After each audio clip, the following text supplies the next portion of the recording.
live. It's local. It's boxing. Ohio, you're up. 4th of July. The fireworks will be at the Wolstein Center on the campus of Cleveland State University in Cleveland, Ohio. Top Rank Boxing is bringing a shark to the cookout. It's that man they call Scooter Davis, on the card with Abdullah Mason, Shoo Carrington, and Tiger Johnson. That's Saturday, the 4th of July, at the Wolstein Center in Cleveland, Ohio. Tickets are available at Ticketmaster, so get your tickets today. Boom. I think this fight's gonna be overkill. Y'all gotta see me eventually. You know what I'm saying? At the end of the day, y'all got to see me. Here you go, Chad. Oh, beautiful.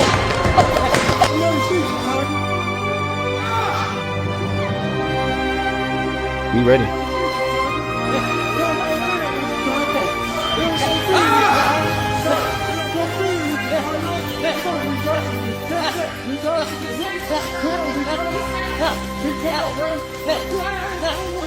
There's no tomorrow. One day we think about it today. Come on, man. Nothing else. Nothing else. You wanna make it feel sick? Feel sick. Come on, man. I'm the future of this rap shit, nigga. Fuck everything that I did in the past. I'm throwing that out the water. If the times get hard, I just go harder, nigga. This ain't no man. We winning. Come on. Under the lights, but the preparation is, that's what seals the deal. So before you step in there if you're ready for that or not. And I know for sure every time I step in that ring and that bell goes off, I'm ready for whatever my opponent got coming. I know what I'm gonna give him. I know July 4th, I'm gonna enjoy it just as much as Cleveland is gonna enjoy it, and whoever else is watching, the boxing world is gonna be tuning in because this is the first boxing card on TNT. I'm prepared to do what it takes to set the tone for anything else that comes after that, and just be big, the biggest boxing brand in the world, the Mason Brothers.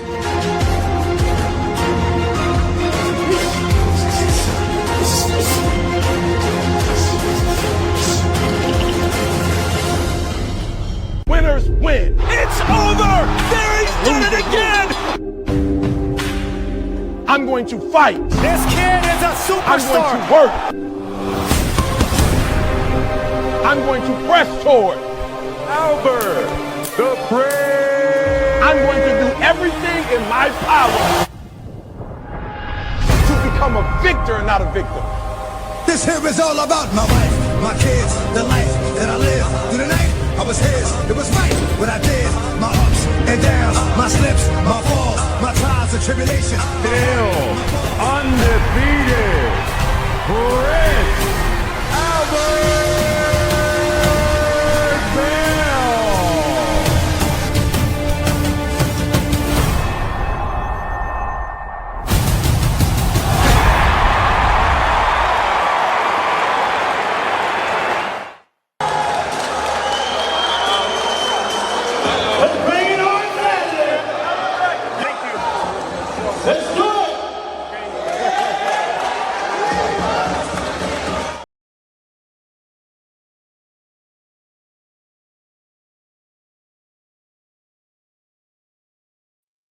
Yeah, baby. It is fight week yet again. What's cracking, everybody? I hope y'all are staying out of this heat, staying hydrated, because oh my God. Like I said before, I am in Jersey and it is like 100 damn degrees up here. I don't know the exact degrees, child, but it is hot. Okay, that's all I'm gonna say about that situation. So make sure you are staying hydrated. And in somebody's water if you can. Jesus. But what's cracking? Let's go ahead and start with some news because we got a lot to unpack. There's been several interviews.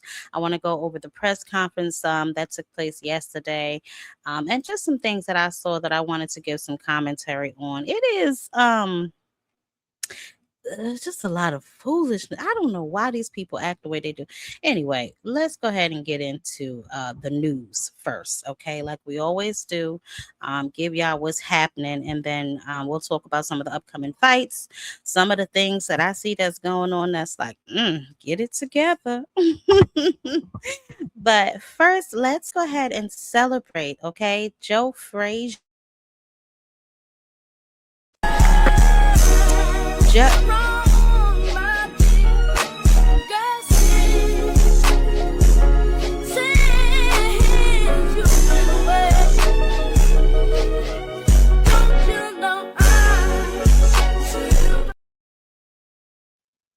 So that is Joe Frazier's statue. It has been officially unveiled. I believe this took place on the 29th of June at the base of Philadelphia's Museum of Arts. Now, this was on their steps.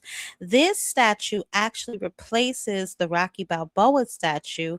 That statue has now been moved inside for an exhibition. Okay, this statue depicts Frazier after knocking down Muhammad Ali, I believe. So, historical moment for Philadelphia.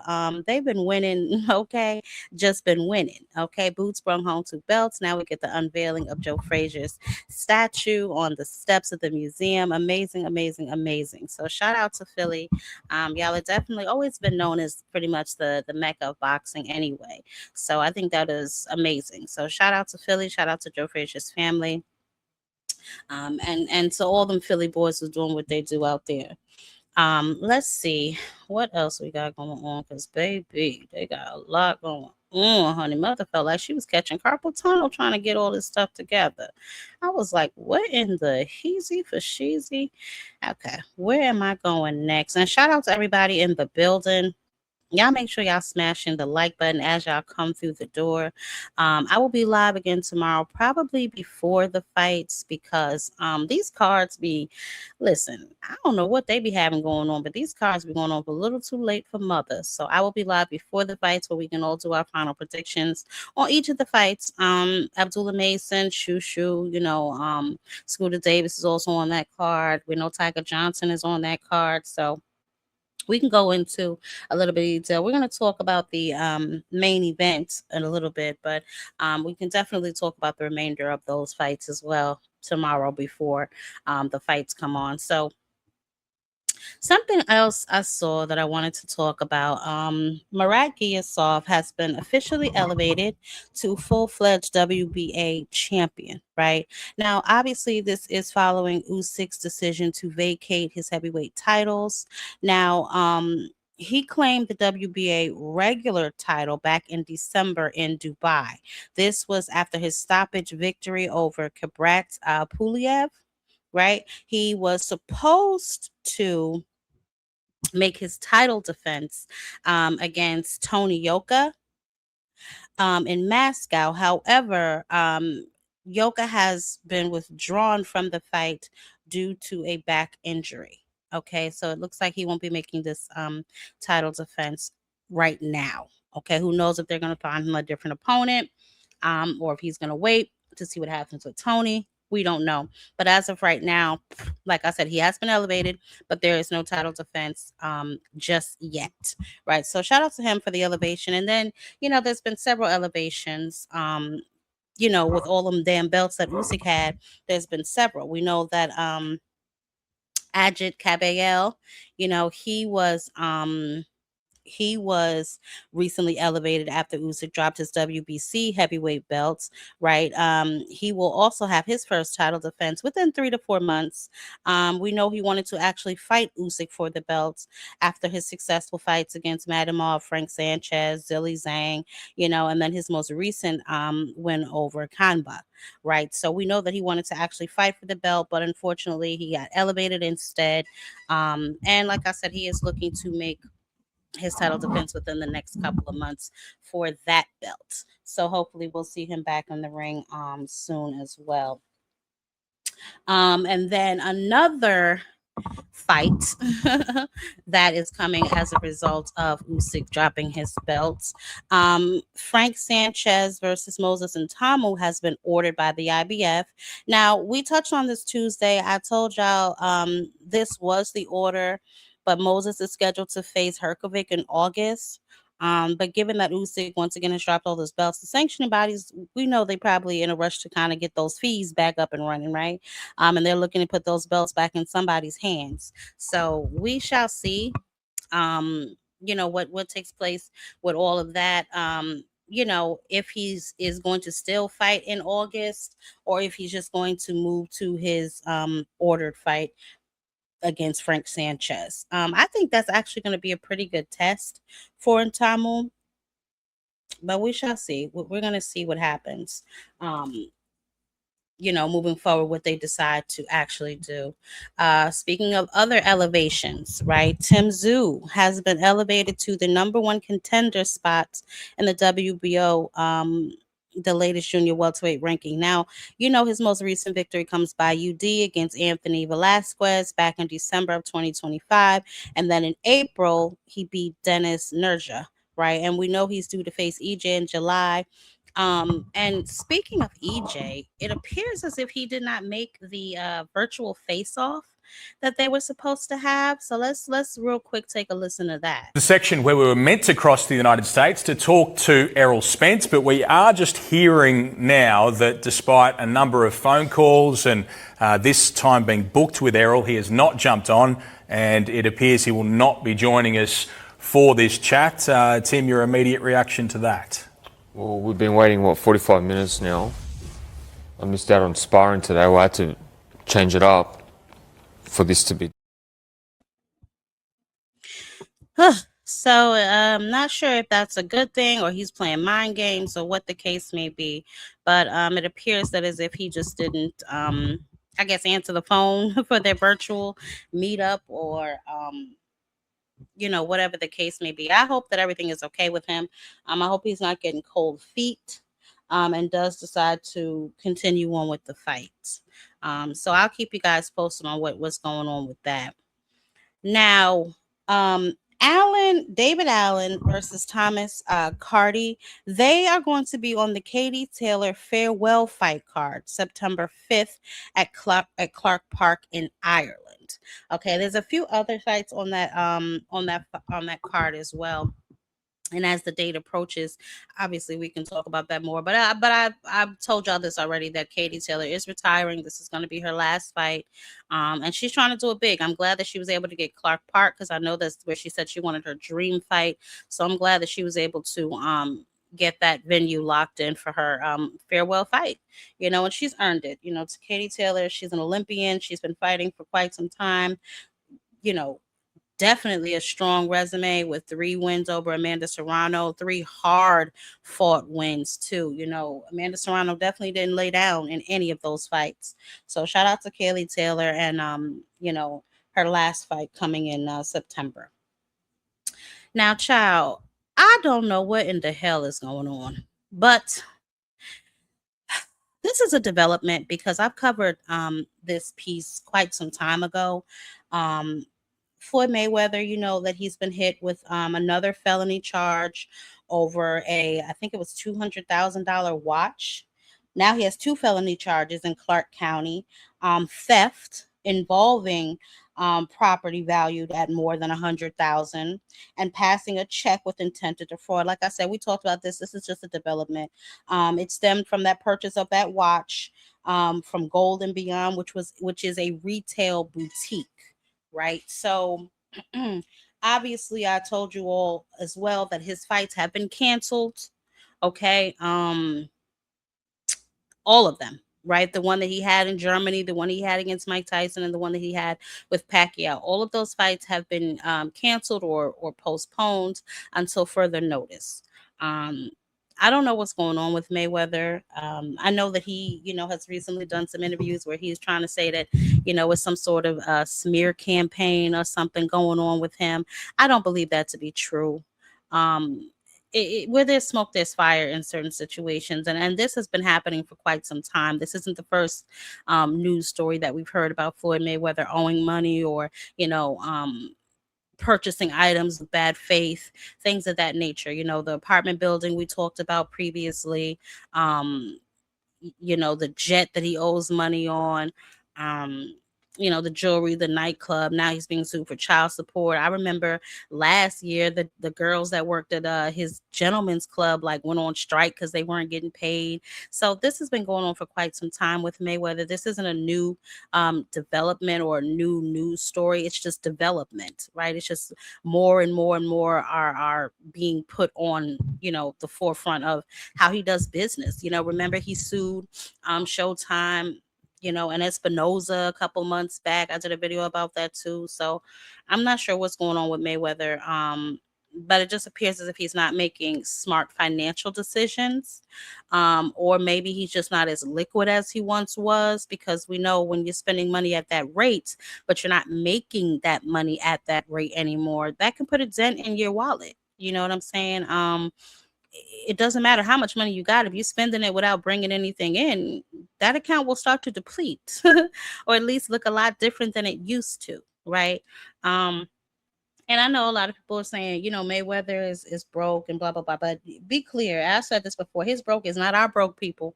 So, he probably still got more money than most of us will ever see in our lives. But for someone of his stature, he is finding himself in some sort of financial trouble. I'll say that, right? Because, he don't like people to associate broke with his name.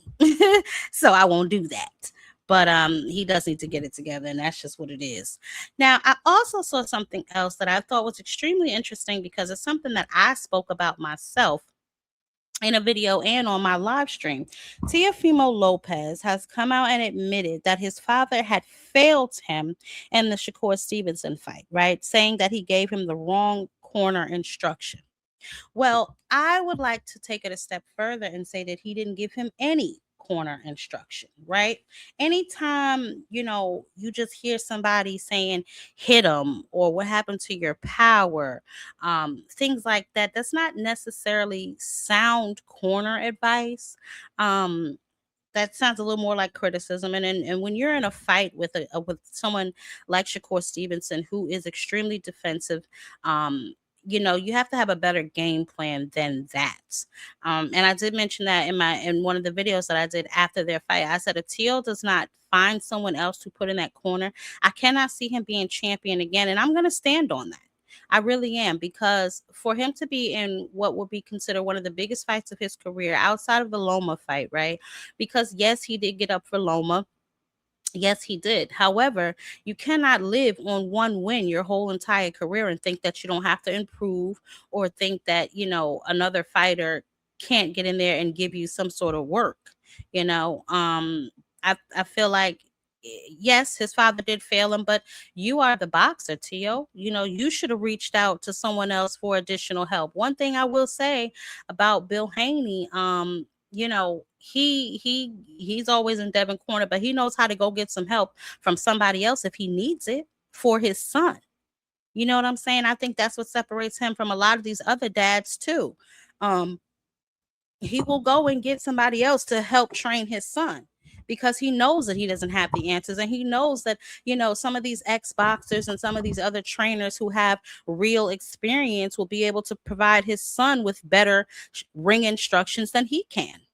Now, does he, probably fight night want to be the one getting the glory? I'm sure he probably does.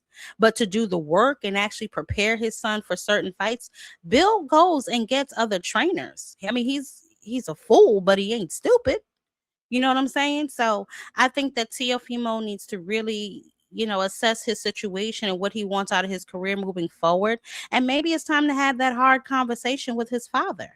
Maybe it's time for him to really decide, if he wants to take his career to the next level, that he needs to get somebody else. I don't know, but shout out to him. Hopefully he'll make a comeback, because Tio is athletic. You know what I'm saying? I'm not going to sit up here and just say he's a bum, but he definitely can use some improvement. He definitely can use somebody else in his corner. I heard he's been training with Mayweather, but child, Mayweather got a slew of issues, baby. You might want to find you someone else. But, I think he can benefit from a different trainer, a solid trainer, because he is athletic. You know what I'm saying? He definitely has some type of skills. You know what I'm saying? He has to start taking this thing a little bit more serious. And then maybe he'll have a better comeback, because everyone loves a comeback story. So get it together, take it back to the drawing board, and then we'll see what happens from there. I ain't mad at that. At least now he can admit it, because I remember there was a time he wasn't admitting it at all. So at least he's come to the realization. Now, I also reported Tuesday that Eddie Hearn looked like he was sending out smoke signals telling us that he was getting ready to go over to that meeting with Turkey Al-Sheikh. He sounded scared to me. I was like, Eddie, are you trying to tell us something? But nevertheless, Turkey Al-Sheikh took to his Instagram and said he had a productive meeting with all the interested parties in terms of the overall state of boxing. He said we can collectively grow this great sport to the benefit of the fighters, the sport, and its fans globally. You haven't seen anything yet. Well, I'll tell you what, right? Although I can appreciate that post, there's something very interesting that Oscar De La Hoya said on his clapback Thursday yesterday, which was eerily different than the way he normally does his clapbacks. So I wanted to just play that because I also want to unpack that because I found it interesting. So let's take a listen. What's up, guys? Lots of fake news going around. Okay, so people are posting about the Ryan Garcia fight and Conor Benn fight in Las Vegas, September 12th. But I have yet to be approached about making this fight.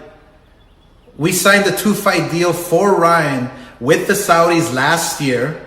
The first fight was with Barrios. And apparently the Saudis have chosen Conor Benn to be Ryan's next opponent. Nobody's asking for this fight. The fans are definitely not wanting this fight. And if it were up to me, I would have picked Devin Haney for the rematch. That's a much bigger fight. But because Turkey owns Zuffa and wants to help them out, he picked Conor Benn. But whatever, that's fine. I mean, look, you can't just make fights without Golden Boy and DAZN.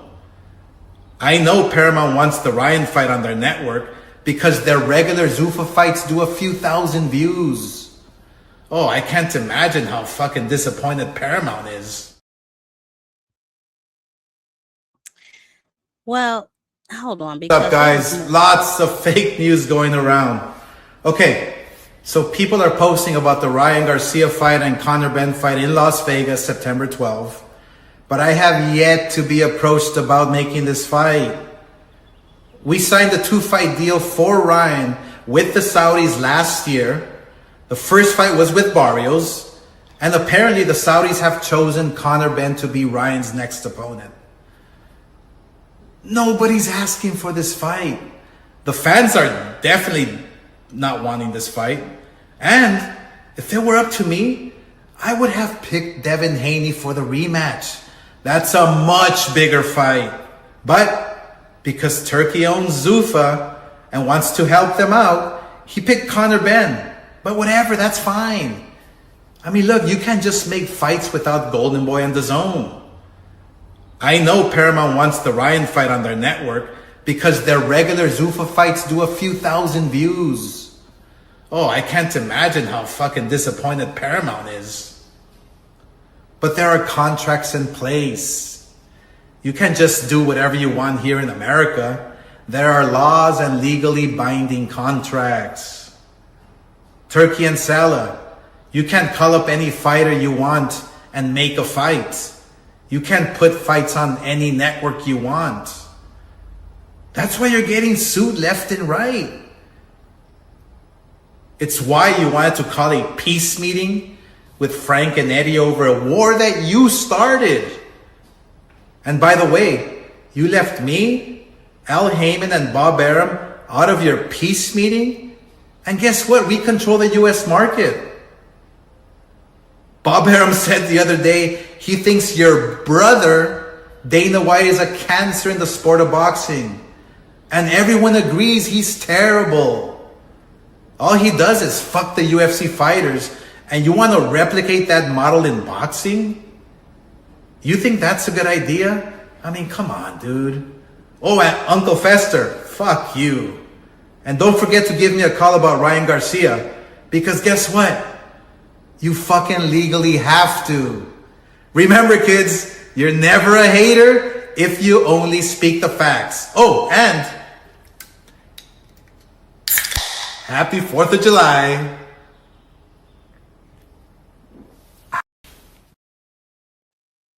So there's a lot to unpack there, right? I found it interesting that only Frank Warren and Eddie Hearn were at that meeting. right? Oscar's 100% correct. Him, Al Heyman, and Bob Arum control the U.S. market. So I'm not really sure what it is that Turkey Al-Sheikh is looking to do, right? And again, I told y'all back weeks ago that Oscar is not having this. So if Dana White thinks that he's going to be able to make a Conor Benn versus Ryan Garcia fight without the involvement of DAZN and Golden Boy, he is sadly mistaken. He's already been hit with a cease and desist from Golden Boy and from DAZN. So again, these are issues that Turkey has created by involving Dana White. Dana White thinks he is above the regulations and rules of boxing because he has a little bit of a friendship with the president of the United States. But it just doesn't work that way. So he's definitely going to have to play ball. He's going to have to swallow his pride and get on the phone with Oscar De La Hoya. And like Oscar said previously, if that fight is not on DAZN, that fight will not be. So we're going to see how this develops. We're going to see how this progresses. But I told y'all this weeks ago, unless Dana White decides to play ball, that fight is not happening. Okay. So I don't know why some of y'all think that Dana White is just going to come over here with Zuffa Boxing and just start running shit because they can throw their money around. No, these boxers have contracts in place. These promoters are not just going to give you their boxers or allow you to do whatever it is that you want with their boxers now that they know your game. See, in the beginning, they were a little, I don't want to say naive, but they were catching licks. You know what I'm saying? But still not understanding or seeing the sideline play. But I think now that they see the sideline play, they're like, whoa, no.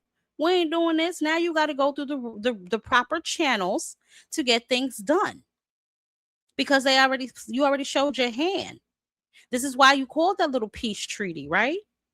But you called it with two, okay, you only called it with two promoters. What about the other three? Because you know that Golden Boy and, well, first of all, Oscar and Dana White, they do not like each other. This has been before he even entered boxing. They've already, there was already some sort of hostility between the two of them for years. Okay, so that's one thing. And then on top of that, Dana White just doesn't seem to be interested in playing ball with these guys, which is going to make this even harder, right? He's not interested in playing ball with the sanctioning bodies.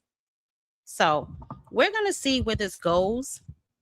I'm very interested to see where this goes and how this progresses because, you may have met with two of the promotional companies, but what about the rest? What about the main ones, the ones that you actually need to put on the majority of the fights that you're looking to make? Right? So I don't know, but we shall see. I'm going to keep my eyes on that and we will let it unfold. Next is Emiliano Vargas has been named number 1 at 140 pounds after his performance on Saturday night. He is number 1 for Shakur Stevenson's belt.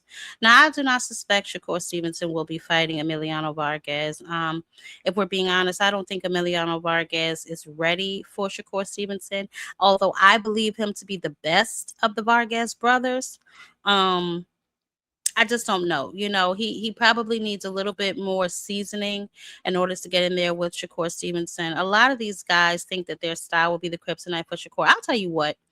If they get in there with Shakur Stevenson, and they don't fall victim to his game plan or to him dictating the pace of the fight, then they have a good chance. But it's easier said than done, like someone pointed out in my last live.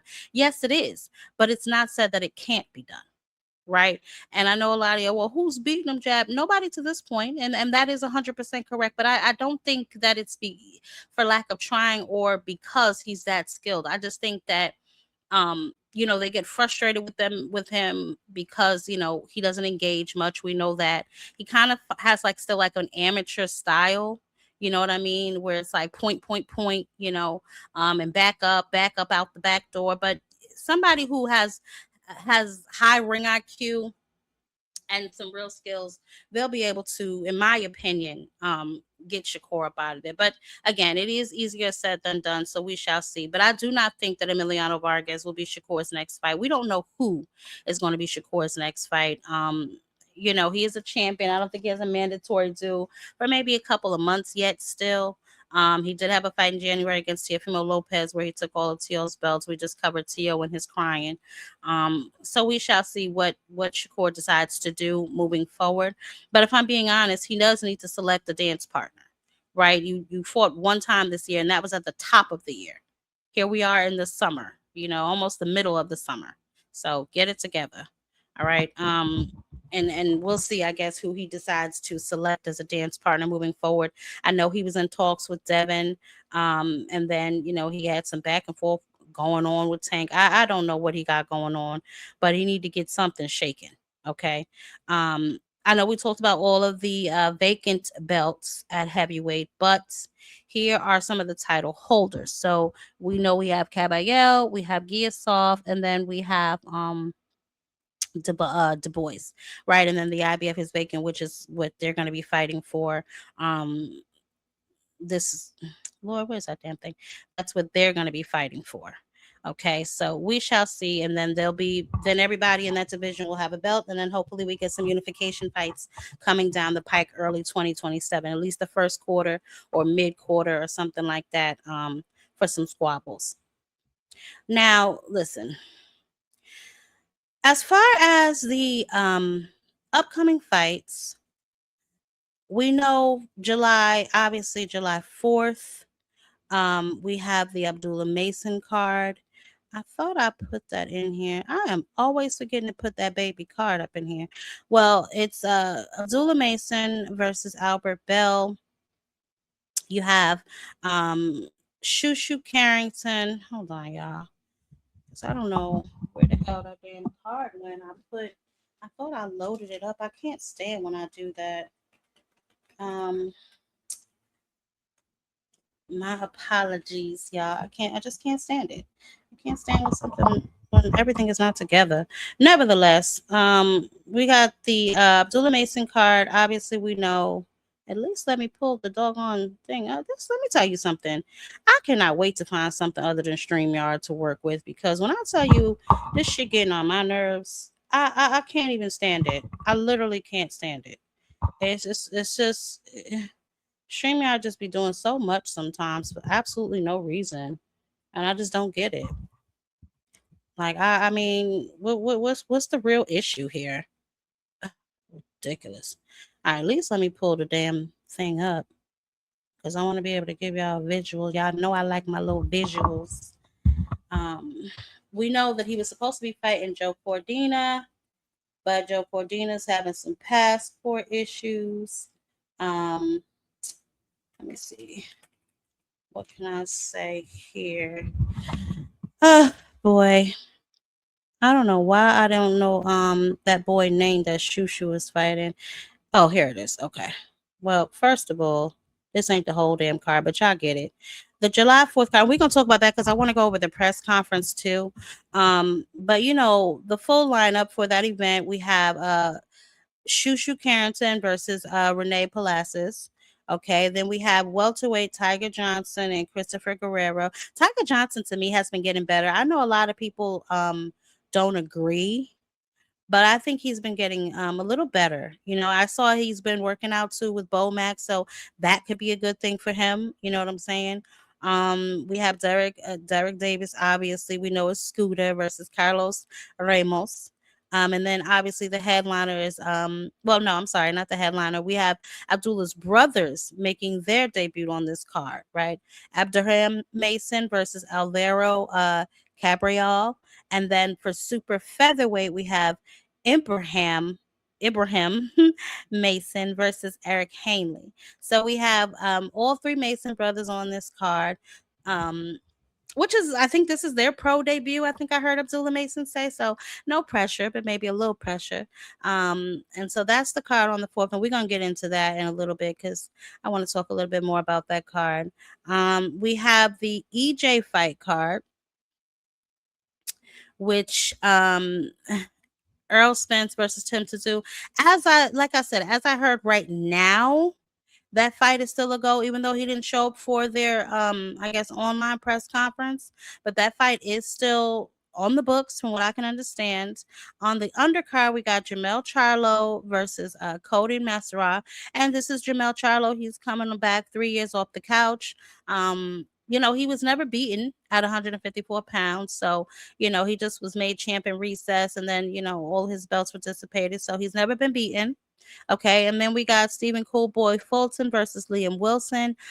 We saw, Stephen Fulton, obviously. He had that loss against O'Shaquie Foster where he just didn't look disciplined, in my opinion. He was up in there looking like he had a beer belly, child. Missed weight. How you move up in weight and miss weight? I don't know what that's about. But hopefully, that experience kind of humbled him and he's learned to take his craft a little bit more seriously. We have Ivan Actis versus Kalen Peters. We're in the, see what I'm saying? Bugging out. And then we have Abraham Rita versus Paul Fleming, and Polino versus Louis Tejada. Now that's going to be a good fight. I think I like this Tejada kid actually. Now this is July 25th, and this is going to be obviously across the pond. EJ decided that he gonna go over there and fight him. So we shall see. Like I said, I don't know. I haven't heard the fight being canceled, but like I said, he did not show up, or at least he didn't pick up for that fight. And I know there was some other ones coming up this month, y'all. My bad. I don't know why this thing did not load up here. StreamYard always got some shit going on. Nevertheless, we are going to keep it moving. Let's get into some of the stuff that I saw that I wanted to talk about. First, I want to talk about some of these beautiful ladies that I see that are really showing up and showing out. Two in particular, right? So MVPW, Most Valuable Promotions, we know Jake Paul, he launched his dedicated all-women's boxing platform early this year, multi-year deal with ESPN, which is amazing, global broadcast on Sky Sports. And here, in my opinion, is what separates this from every other women's boxing initiative, right? We have seen this in the last decade, the structure, right? The main event on every single MVPW card is women's boxing, not a co-main, not a featured undercard, the main event, every single card, right? They have already run, I think it's 4 cards this year. I think it was April in London, and then Madison Square Garden. We saw, Shadeja and Alicia Baumgartner, May, and June, and now they have their August 8th card and then their August 29th card coming as well. So 6 dedicated all women's boxing cards in 1 calendar year on ESPN and Sky Sports, right? So this is definitely not a gimmick. This is a commitment to women's boxing, backed by sources, broadcast deals, international venues. The infrastructure is real. Jake Paul, I told y'all, Jake Paul is in charge of the girls. Okay, Jake Paul is doing a phenomenal job with these women, man.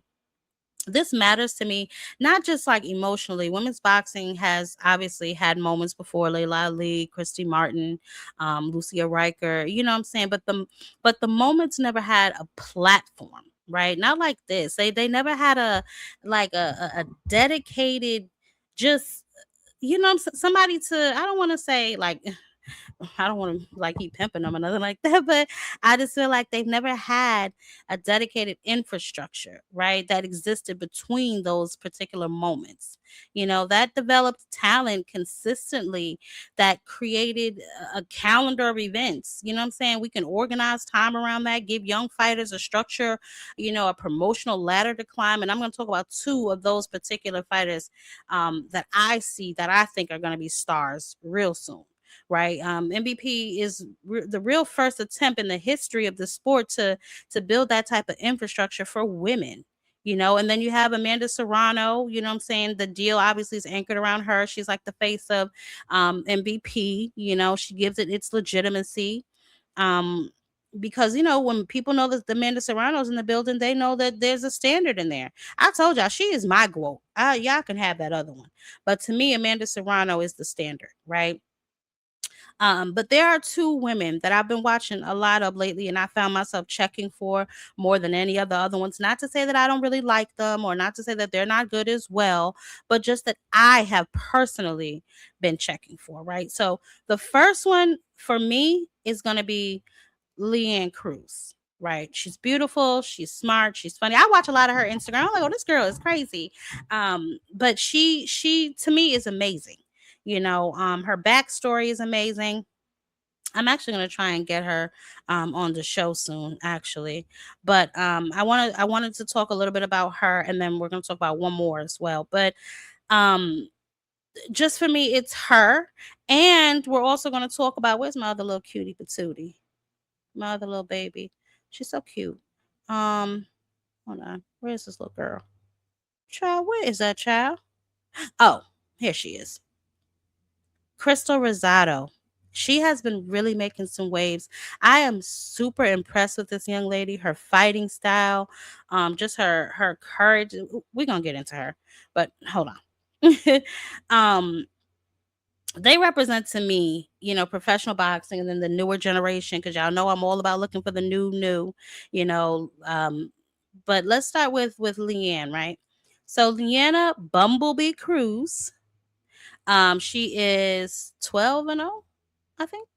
Is that what that say? 12-0. Here she go. Yep. 12-0. Obviously, she's suspended because she just fought. But she's 12-0, super flyweight. She's at 114, I think. She's out of PA, Puerto Rican. She doesn't have an amateur boxing background, right?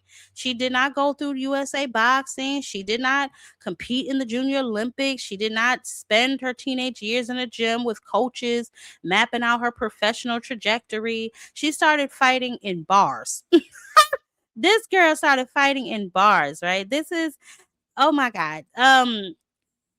Listen, that's her origin story, bar fights. She fought something, I think she found something in herself, some range, some will, some capability, I guess. And she said, I can do this professionally, and trained and started making some real money.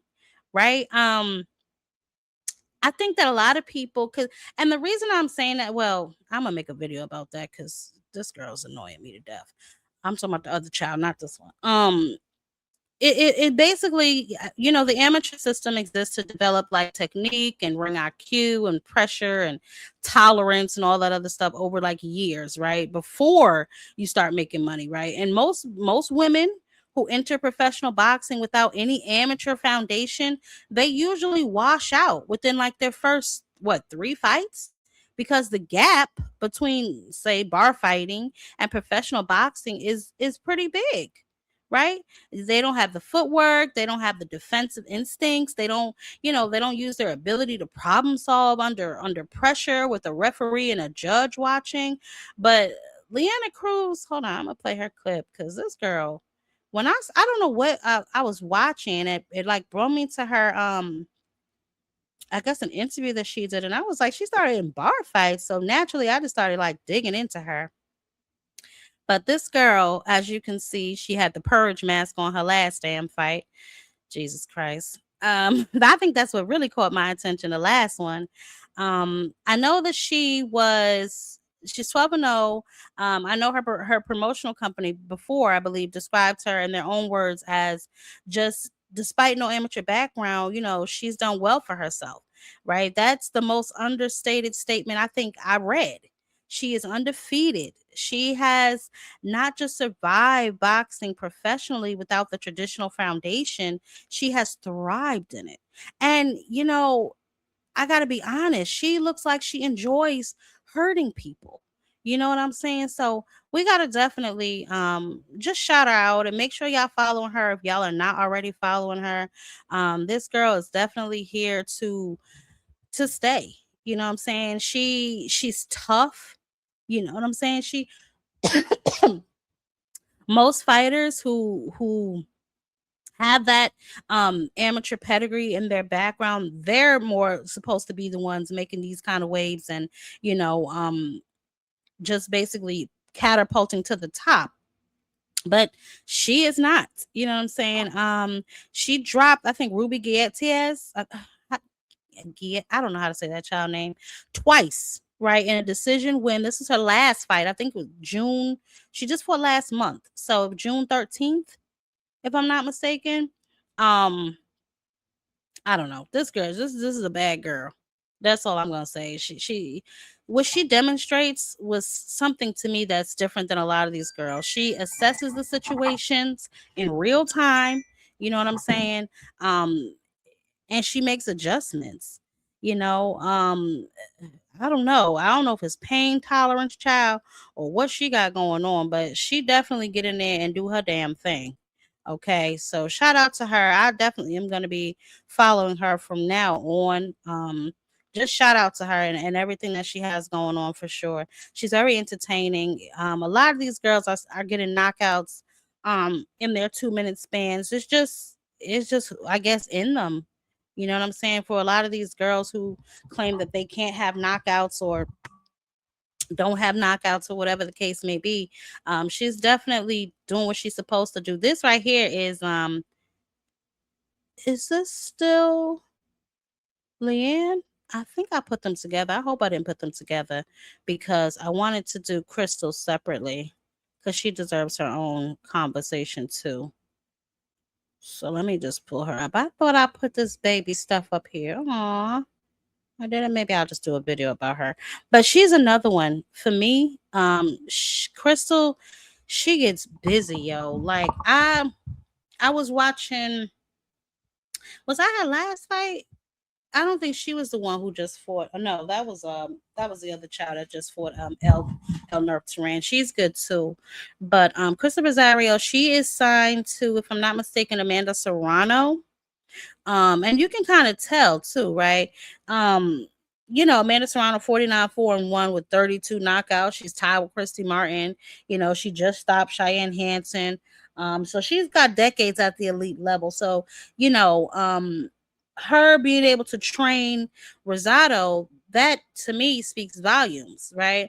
And a lot of people who have, covered the sport, they give her real high skill levels too, right? She's sharp, she's super skilled, she's precise, she has a really good chin, and she can take punches, come forward in great shape. She's a complete fighter in my opinion. Now she does have, if I'm not mistaken, she does have a loss, right? That loss to me was more or less like a lesson, right? Well, they're all lessons, but a loss to me is never a real L unless you don't come back from it. It's more or less a lesson, right? The loss to me, and I gotta see, yeah, what is she's 9-1. You know, I don't want to say, because she's still young, she has time to develop. Because we're going to mention it obviously because it is on her record, right? But she processed the data and she moved forward. She came back, I think it was April, on the MVP2 card against Fernando Reyes, right? She won by unanimous decision in a dominant performance, right? Madison Square Garden. She was on the what undercard? I think was she on the prelims? And this is after her professional loss. Now, like I said, she is Amanda Serrano's protege, right? With that weight of that association on her shoulders in front of an audience and cameras that exist specifically to evaluate whether she belongs at this level, and she was dominant. So, I don't know. Me personally, these are the two young ladies that I am rooting for. But there's a couple the others that I really like too. And think, that are really going to do tremendous things in the sport, especially if they keep going on the trajectory that they're going on. Who else? We got Tierra Brown. You know what I'm saying? The dark horse. She's 21-0. 11 knockouts. You know what I'm saying? She's 38. She is the WBC featherweight world champion. She defended on the same night as Leanna Cruz. You know what I'm saying? 38 years old. She's still undefeated, stopping people. This is the definition of longevity and dominance operating simultaneously. Now, my other little baby. Do I have her image? Oh, damn it. about to say, but Ellie Scottney too. She's 10-0, unified, WBC, WBO. She's the bantamweight champion.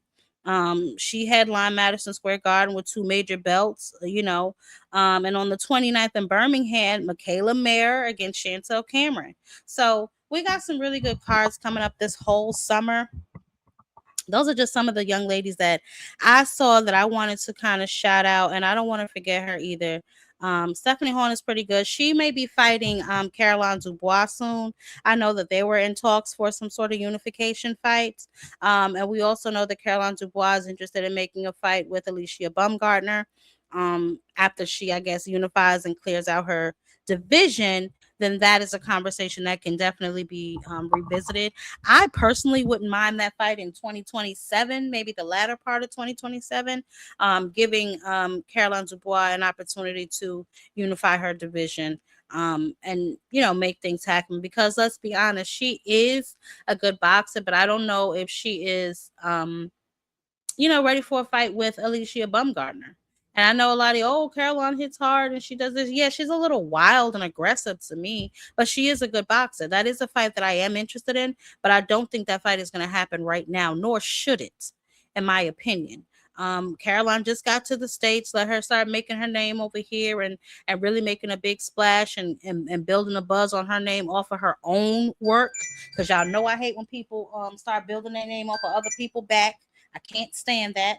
So let her do that, and then let's put the squabble on. Y'all know I ain't got no problem. I loves me a good squabble. Okay, so we can definitely revisit that conversation after she unifies her division. I ain't got no problem with that. I ain't got no problem with that at all. So that'll be cut. Let's move on to my homie Boots, man. Man, I don't know what's up with the hate, man. Where's the love? Where is the love? Jesus Christ. Listen. Wait, what do I want to talk about first? Do I want to do Boots first, or do I want to go to this press conference?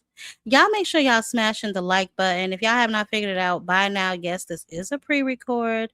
I will be actually live again tomorrow, but I did want to give y'all something because it's been a lot going on that I felt like we needed to cover, and I didn't want to have y'all online for 276 hours tomorrow. And I ain't finna be up here for 276 hours tomorrow, okay? So I said, let me go ahead and drop this. So tomorrow we can kind of just have fun and get to it. But actually, let's go into this press conference. That's where we're going to go. Let's go into the press conference. We're going to play some clips, and I'm going to give y'all some feedback on what I think of the clips. But because this fight is between Abdullah Mason and Albert Bell, when you understand the full picture, it's not just a main event, right? It's one of the most compelling stories we have had set up in boxing in years, right? And both of these men fully contextualized in your mind, right? When you watch them talk, because the words hit completely different when you understand the weight behind them, right? So not just the height and the weight, the tale of each man actually brings this fight beyond the physical measurement. Like, so Abdullah, we know he won all the smoke, right? He's 20-0, I think 17 knockouts, which is an 85% stoppage rate. He's 22 years old. Okay, he's 5'9". I think he has a 74-inch reach. He's a southpaw, born and raised in Cleveland, turned professional at 17. He is now the WBO lightweight world champion, the youngest active male. I knew he was the youngest. I don't know why I thought it was still no, because Xander's 23? Yeah, so he is definitely now the youngest champion. And he's the youngest champion for a reason, right? But we're going to get to that. Albert Bell, he is 28-0, 9 knockouts, 33% stoppage rate, 33 years old, 6 foot tall. I didn't realize he was that much taller than Abdullah. 72-inch reach. Orthodox, he's from Toledo, Ohio, right? He has, I think he said 100 and something professional rounds. He's never been stopped. He's never been dropped, not once in his entire professional career. Okay. Now, here is the first thing that I want to register with y'all, right? And it's going to completely reframe the size narrative that most people are going to try to use in this fight. Abdullah is 5'9", Albert Bell is 6 feet, 3 inches taller. Y'all, whatever. Bigger man, longer reach, built an advantage on the outside. But here is the real data. Mason's reach is 74 inches. Bell's reach is 72. The shorter man has the longer reach by, I think it's 1.5 inches. This is different. You know what I'm saying? You either have that wingspan or you don't. Okay. And listen, we're going to get into it. Let's go ahead and play some of these clips because I do want to go over their press conference. I saw some shit from Shushu too. Let me tell you something. I love me some Shushu. I'm gonna play Shushu first. Hold on, where is he? Here we go. Now, deservedly so. When you look back at that win you had against Castro back in January, how do you feel about it now? How do you think that performance went for you? The performance went exactly how it was supposed to. You know, we had a great training camp throughout that fight, and you know, we executed. You know, everything that we wanted to do in that fight, we were able to do, break them down, and get the victory the way we got it. You know, but you know, as of right now, and I'm just looking forward to this Saturday. I got my mind focused on this opponent that I have coming up with me right now. You know, with him, Rene Palacios, he's a good fighter. I like to challenge myself. You know, there's actually there was a lot of guys that Carl will tell you that didn't accept this fight. You know what I'm saying? And, you know, Rene Palacios, he took it quickly, and I respect him for that. You know what I'm saying? I see that he fights with his heart on his sleeve. His style is something that's challenging, and I'm looking forward to it. Shushu's the best story of the year, and will, I think, continue to be that. You know, looking back at that night in January at Madison Square Garden, he lives 11 miles from Madison Square Garden in Brownsville, and a lot of people don't get out of Brownsville. But to get out of Brownsville and do what he did and win the title that night is just the best story in boxing. It keeps going. And to reward him, we put him in with a 19-0 southpaw puncher from Mexico to celebrate that. So, but he had, you know, he'll fight anybody in the division. Rene stepped up and took the challenge, and here we are. Shushu, to me, what was most impressive about that win was you had to go through adversity to get it. You had to walk through fire a little bit to get that win. You closed the show spectacularly. What did you learn from that experience last January? I mean, well, to be honest, it wasn't too much that I learned because it was something that I've already seen in myself that others just haven't seen. I have that championship mentality. You know, I've been through adversity all of my life. Just coming up in Brownsville, losing my brother, plenty of other things that I've gone through in life. All the losses that I've put on myself, self-sabotaging and then praying to God and getting over those things. That's the real journey and the fights in life, you know what I'm saying? So me going through all of that, I knew I was going to be able to go through something small like that inside the ring, conquer that, and then become victorious. So it was nothing to me. You've got one belt now, 126-pound division. You've made it clear to everyone that you want all four. You want to be undisputed at 126. What kind of message do you want to send to the rest of this division on Saturday? Man, to be honest, I'm not really focused on the future right now. I'm focused on this Saturday. I'm focused on getting through Rene Palacios, and then once that day comes, that day is gonna come. All right, Shushu. Okay. Okay, Shushu. Listen, I think he had a dominant performance this last run out, for sure.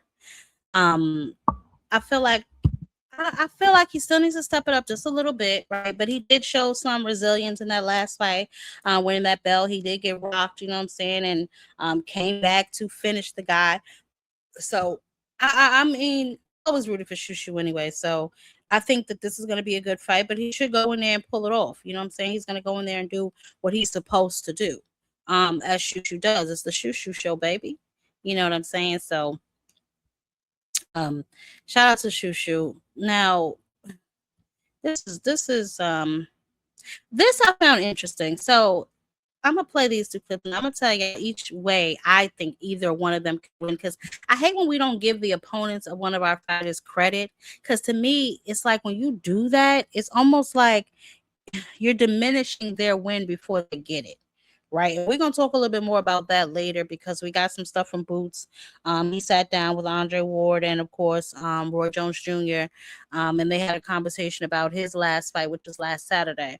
But I feel like it's important, though, to at least give respect and credit to your opponent. The more credit and respect you show them, I think the more credit and respect you'll get when you beat them. That's my personal philosophy on some of these fights, because to me, a good fight is one where I don't know who will win.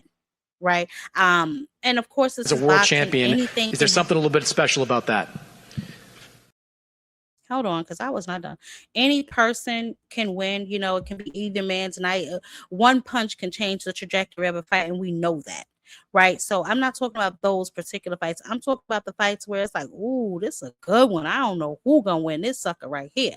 You know what I'm saying? Those are the most of the fights I'm, used to, or at least are interested in, to say the least. And I think that this is a very good title defense for Abdullah Mason. I think he should win, but I'm not saying that Albert Bell can't win, right? There's a difference. But let's listen to their press conference, and then I'm going to give y'all my thoughts on how I think this fight makes. As a world champion, is there something a little bit special about that? Yeah, man, I'm excited. Yeah, I'm super excited. This is something that me and my brother's been looking forward to doing since we were amateurs. We fought on the same card a few times, and all of us together, we did it, on the last show that my father threw here in Cleveland, and it was huge. And at that time, he was like, yo, when we do this on a professional level, it's going to be big for Cleveland. And, this is it's big for not only Cleveland now, but it's on TNT. So this is a national stage, a world stage, DAZN. And I'm just excited to be able to put this show on with two of my brothers on a card. Have you felt that since you've been back, how big a deal this is for Cleveland as you've been back in the city? Yeah, for sure. That was not it. I don't know why this thing keeps cutting off, and I do apologize, y'all. Give me 1 second. What in the hell is wrong with this thing? As a world champion, is there something a little bit special about that? Yeah, man, I'm excited. Yeah, I'm super excited. This is something that me and my brother's been looking forward to doing since we were amateurs. We fought on the same card a few times, and all of us together, we did it, on the last show that my father threw here in Cleveland, and it was huge. And at that time, he was like, yo, when we do this on a professional level, it's going to be big for Cleveland. And, this is it's big for not only Cleveland now, but it's on TNT. So this is a national stage, a world stage, DAZN. And I'm just excited to be able to put this show on with two of my brothers on a card. Have you felt that since you've been back, how big a deal this is for Cleveland as you've been back in the city? Yeah, for sure. Not just for this fight, but leading up to this fight, my past 10, 15 fights, every time I have a fight, I go out to another city and, perform that. I come back. They say, man, when you going to fight in Cleveland? When you going to fight in Cleveland? Next fight, when you going to fight in Cleveland? For the World Championship, when you going to fight in Cleveland? So it's finally here. And I'm excited for it, so Cleveland going to show up, and we're going to do our thing as we always do. 21 years old, you go over to Riyadh, and you fight an experienced guy in Sam Noakes. You had to dig deep to get the win that night. How much better are you as a fighter because of that experience? I feel like it was definitely a much-needed experience, and that's not a type of fight that you fight all the time in your career. That's something I felt like I had to do that night. Each night is different, and it definitely, gave me some insight on how I go about the rest of my fights in my career. So it was definitely a well-needed experience and a great fight. Got Albert Bell here. What was your response to that? It was definitely unexpected. Albert Bell, that's our guy, from Toledo. But, it's boxing. You got to be prepared for anything. And I'm prepared to come out on top. Everything happens for a reason. And one thing I do want to say is I'm the youngest world champion in boxing for a reason. And I'm prepared to, show that when I step in the ring. When you're younger in the amateur ranks, you got to fight all different types of guys, all different types of styles. But how much change do you have to make to prepare for Albert Bell after preparing for Joe Cordina?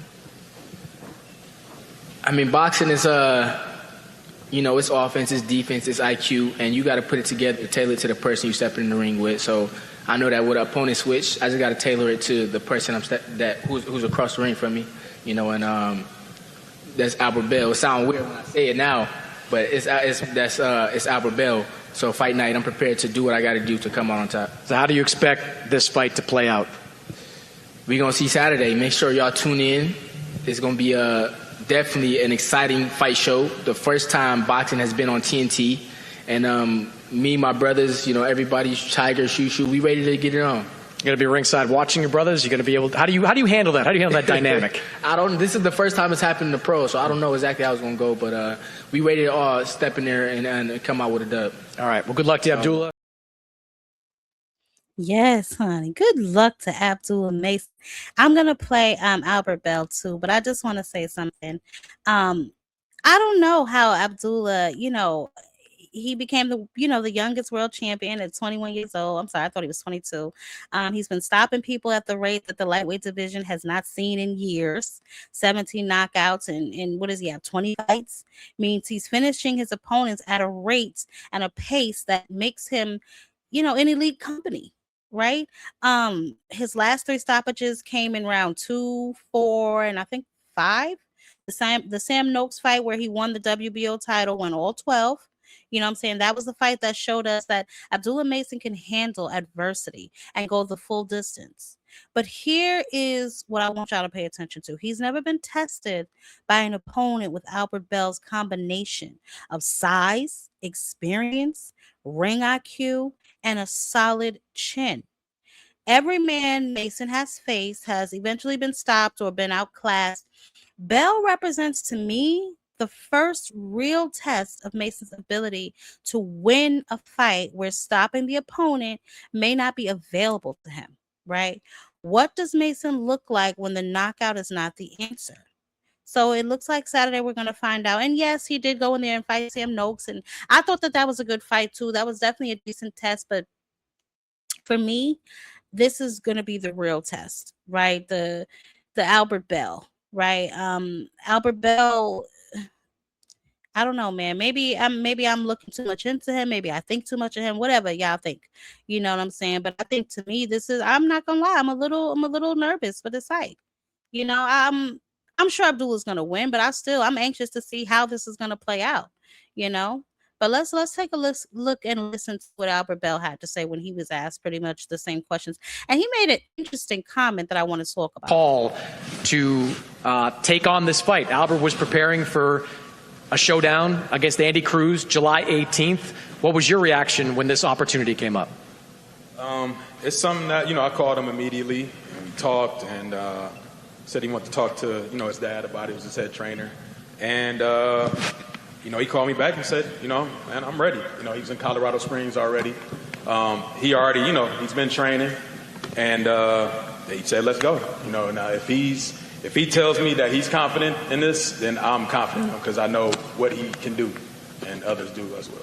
So what was, I guess, your feeling? You know what, you asked him what his feeling was. His dad, very different type of opponent. I mean, Andy Cruz fights one way, Abdullah Mason fights the other. One was a title eliminator. Right. Now it's for the full title. What was going through your mind as this is all being processed? I mean, it's a long, it's skipping the eliminator, going straight to the title. I mean, Abdullah, you know, we know Abdullah is a phenom, you know, and so you kind of, you know, you think for a second, but again, if he tells me I can do it, I'm going to believe him because I've seen him in the ring. And, I mean, I feel like the big question here is Albert Bell really that guy? You know, he's been avoided. He got the #1 in the WBO. He was #1 for over a year. And he's avoided. He's been avoided by everybody at 130 pounds from 2019 on after he beat Andy Vinces. So the question is Albert Bell really like that? And he's going to show it on Saturday, when we hear in the new. All right, Albert, we'll turn to you. When you got this call, you were preparing to fight Andy Cruz. What was your thinking as you were trying to make this decision? I mean, it caught me out by surprise, you know. It was an ideal opponent for me. You know, I didn't really have thoughts on fighting Abdullah, like, especially no time soon. But everything made sense, you know. So talked to my pops about it. Talked to the Masons. And stepped in, you know what I mean, say the card, get my world title opportunity, you know what I mean, and put on the show for all of Ohio. You're preparing to face Andy Cruz, who fights a certain style. Abdullah fights another style. How many changes did you have to make in the last couple of weeks you've been preparing for this? I mean, it's boxing. We at the top level. We've been in there with all the styles in the world. You know, Cruz do fight a more moving style. I got some experience with Abdullah already. So just tailored the adjustments to that, and really it's just about being in shape and being prepared. You know, boxing is all about adjustments. You know, a lot of people, when this fight was announced, look at your record, look how long you've been around, and wondered, why has this guy not gotten this kind of opportunity before? How would you answer that? I mean, I get turned down by a lot of guys. I'm not saying that in a cocky way or like a boogeyman or nothing like that, but a lot of guys say no when I cross the table. I would have been had the name that I was supposed to have, but was delayed is not denied, and we're here now, so that's all that matters. So you're not going to reveal your entire game plan, but what do you need to do to beat this man on Saturday? Just be the best version of myself. I know he's coming to be the best version of himself. He's prepared. I'm prepared. We ready. We two top fighters. We professionals. We both Ohioans. We got history with each other, and it's going to be a show for sure. A little bit of extra juice, Toledo versus Cleveland. Does that add a little bit of something to it? As far as the cities, probably wise, but between me and him, I don't really think it's all like that. You know, it's not a fight where we got to talk stuff and brag. You know what I mean? We know what we got to do when we get in there, and it's gonna be a great fight for sure. All right, looking forward to it, Albert. Let me tell y'all something. When you got real skills, you don't gotta talk shit. Now, Albert Bell said a few things that were extremely interesting to me, and I want to go over those before I get into the breakdown. We know that he's been the WBO's #1 ranked contender at, I think it was 130 pounds since 2019, right? Not 2023, not 2022, 2019. That's 7 years. The contender who was avoided, redirected around, and passed over by every promoter with a fighter in that weight class who had a reason to keep their star away from one of the most dangerous opponents available. That's not an accusation. That's the truth, right?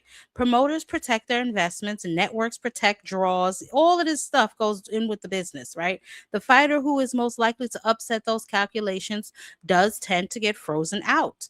And Albert Bell got frozen out for several years while maintaining his rank, maintaining his undefeated record, and never once being offered a fight that matched his credentials. Now, he did mention that they got this fight on short notice, right? Which is true. Obviously, this is not the fault of Albert Bell or the fault of Abdullah Mason. This is, Joe Cordina has some stuff going on. People can't predict that. We don't know stuff like that. But the fact that they were still able to pull someone in and put this card together is great. He was scheduled to fight Andy Cruz on the 19th. However, this is a better opportunity, in my opinion, because instead of an eliminator, you're going straight at the belt. You know what I'm saying? But I have a couple of questions, right? Like, so for one, like I said, he's preparing for Andy Cruz, right? You develop a relationship with your own preparation, right? That is completely internal, right? And when the opportunity comes late, minimal noticed, against a different opponent than you prepared for, and you say yes, to a different style, like he said, this is someone else's stage, someone else's crowd, even though they're both from Ohio. We all know that, the majority are there to see Abdullah Mason, you know what I'm saying? But he's still, I'm ready. Let's do it. You know what I'm saying? To me, that's a fighter that believes in himself, right? But now here's the question. What does 7 years of that kind of professional isolation do to a fighter's psychology? Right? Because either the waiting breaks you, the confidence erodes slowly because external validation never comes, the motivation maybe gets blurry or becomes I guess less motivated, right? And when you finally get your shots, you find out, I don't know, are the stage going to be too bright for him? The waiting probably hardened them. You know what I'm saying? It may have stripped everything that is not essential, right? You stop needing anyone else to tell you who you are because nobody is telling you anything. You train because training is the only control that you may have. So I think Albert Bell is ready for this moment. You know what I'm saying? He's been waiting for quite some time. He better be ready. You know what I'm saying? I think that Abdullah, we're going to find out, who Abdullah is and what he's really made of Saturday night. Now, I watched a little bit of Albert Bell. I'm always watching Abdullah, so but just to kind of break it down, because these two men fight in ways that create very, I guess, specific problems for each other, right? And so Abdullah Mason, he is a southpaw, right? He's not a blunt instrument that walks people down and beats them into submission. He's like a trap setter to me, right? The southpaw stance give him, angles that maybe orthodox fighters, are not wired to process correctly, because the power hand comes from the side rather than straight down the middle. His left hand is already considered one of the best single punches at his division, right? The angle is it arrives from where the orthodox fighter's defense is trained to intercept, right? He uses maybe his lateral movement to prevent opponents from setting their feet. He operates from the outside using his reach advantage, so I don't know. And like I said, Mason has, I think it's 74 inches, you know what I'm saying? So we're gonna see. We're definitely gonna see. Albert Bell, I mean, listen, this kid, I'm gonna say, because I like to give both fighters a path to victory, right? I don't like when some of y'all just come up here and just say they got no chance and all this other kind of stuff. That's just ridiculous to me. Okay, so we're not gonna do that. All right, we're not gonna do that. Path to victory that I can see for Albert Bell, his jab must be consistent from round one, right? Not to hurt Mason, but kind of to disrupt him, right? Every jab that finds its mark, it may break, Abdullah's ability to set up a sequence, you know what I'm saying? But every jab that misses forces Abdullah to adjust the movement, right? The goal is information denial, denying Abdullah the clean positioning that he needs, to get his timing down, to get his rhythm set. Albert Bell got to make this like a long fight. I don't know.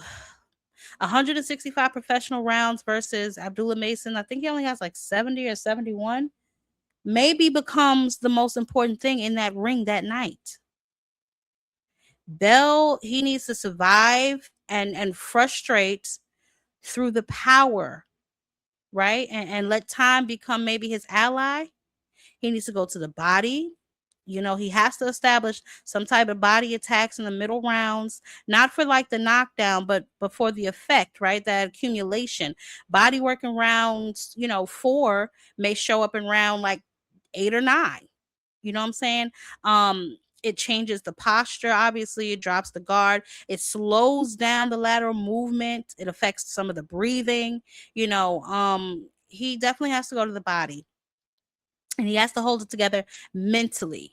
You know what I'm saying? When Abdullah's left hand finds a home, because it will find a home. So I don't know. He just has to stay on his game. He has to go to the body. He has to try and establish some sort of disruption to not let Abdullah find a rhythm. You know what I'm saying? Those are going to be his best paths to victory, in my opinion. For Abdullah Mason, he's going to have to establish that southpaw jab immediately, maintain it throughout the fight.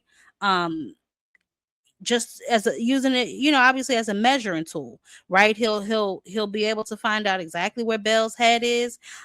Every jab that maybe gets countered, Bell reflexes maybe looks a little weary under pressure. The jab can gather information, that the left hand can later use. He's gonna have to do some lateral movement.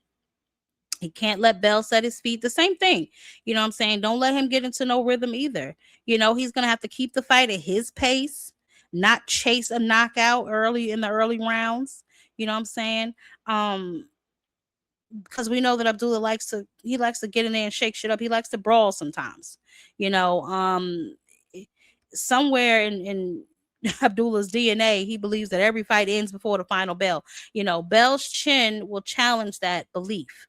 You know what I'm saying? So he's gonna have to stay patient. He's gonna have to take that left hand downstairs before it brings it back up to the chin. Because Bell has never been stopped, although there's a first time for everything. You do not, you he's gonna have to get to that body. The body work makes the chin accessible too. So I don't know. I believe Abdullah can win though. I believe that it'll be his angles. He has the longer reach in the fight, the body work that's going to precede the finish, the kind of power. I don't think that Bell has genuinely ever experienced at this level. It may prove to be too much for him. But all in all, I think this is going to be a really good fight. He did mention that a dream delayed is not denied, which I 100% agree with.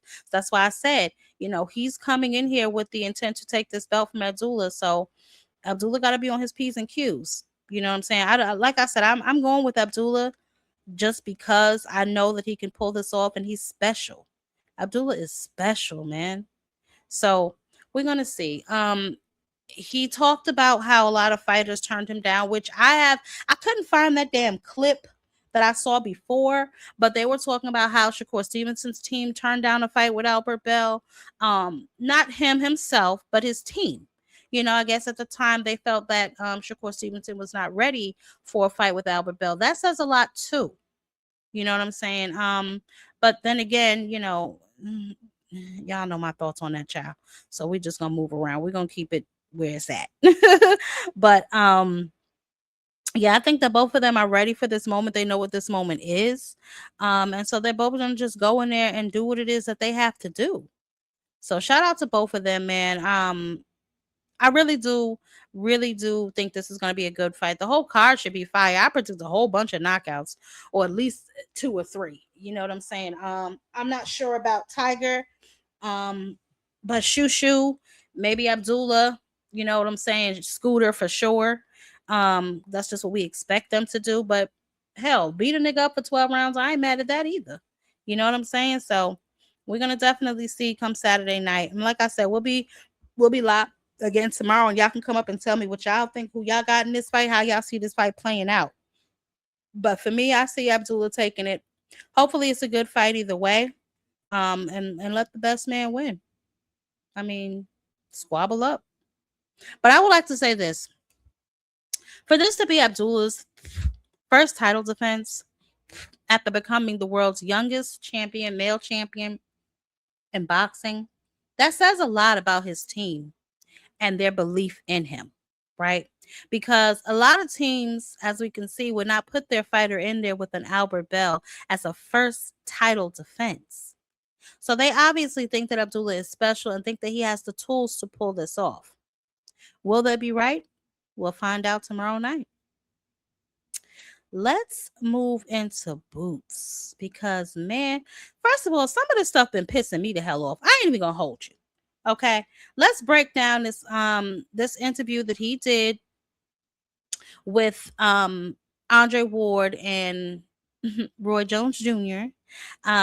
He was asked, obviously, in the beginning about it just being how was the fight, how did he feel, and he said it's just another day, regular. You know what I'm saying? He was chilling, listening to music, and to me, that's one of the most important sentences in this entire interview. More important than the tactical breakdown, more important than the knockout description, more important than the future plans, because those 4 words, okay, listen, that lets you know he was never under any type of pressure. Under competitive pressure anyway. Your performance does not rise above your baseline, right? So let's listen to what he had to say with some of these questions that he was asked. He was talking about, I think they asked him too about his corner work with his father. Same thing, when it's over. Yeah. It's over. Go ahead, hang it up. Yeah, it's time to go. Yeah. What did Pops have to say? Because I couldn't hear it. In between the 3rd and the 4th round about that, and what did he say after the fight about that moment that Xander had in the 3rd? Did he say anything to you about that? In between the rounds, he was just telling me, just stay off the line, bring your hands back up. The normal, like the stuff that he's saying with me and Kemp. You just, it's something that we working on. He's bringing hands back up, stay off the line, use a little bit more angles, a little bit more speed. I started throwing one shot kill. That don't work all the time. And when you give a speed, it's the shots that you don't see, and that's how I knocked him down in the 5th round too as well. So a little bit more of that. But after the fight, my pop was like, You know, it was a great fight. Did your thing. He said, but basically, like, you know, the job not done. We just started. You know, time to brush up on everything and fix your skills and ability, and we're gonna get right. So that was just him basically talking about his corner work. Now I wanted to only reason I wanted to mention that is because I wanted to compare that to what Tio, was receiving in his corner the night that he had one of his biggest Same thing, fights. It's over. It's over. Go ahead and hang it up. Against Shakur Stevenson. And obviously Bozy has been his trainer since his whole career, his dad, but just giving your giving sound advice. You know what I'm saying, to a fighter that was in a fight for his life. And not that it was a tough fight for Boots, because obviously he's come out and said that wasn't a tough fight for him at all, but just giving sound corner advice even when you think that you need to. Right? Just being there, being aware, being in the moment with your fighter. That's important. Right? Let me see. What else did he talk about in this little Todd interview? Because I wanna get to something else. We're gonna get to this hating ass nigga in just a second, but let me play this other one. Have obviously, Fondora, you have Virgil, and there's a, what's the other champion? What's his name from the UK? Josh Kelly, yeah. Mm-hmm. Josh Kelly. Josh Kelly, yeah. So Josh Kelly. So we're hearing that, Fondora has a fight coming up, which is fine because, you just got done fighting. I'm not sure when Fondora's fight is. What do you want to do and what do you feel is going to happen? Because what you want to do is may not what happened, but what do you want to do and what do you think is going to actually happen next? I want to get one more fight in before the end of the year, hopefully. And I'm trying to collect these belts. I'm here to be undisputed. You know, it's a legacy thing for me right now. And like I said before, this I call this run a legacy tour. You know, I'm here to show the world. You know, I'm here. You know, I'm here to stamp my name in the.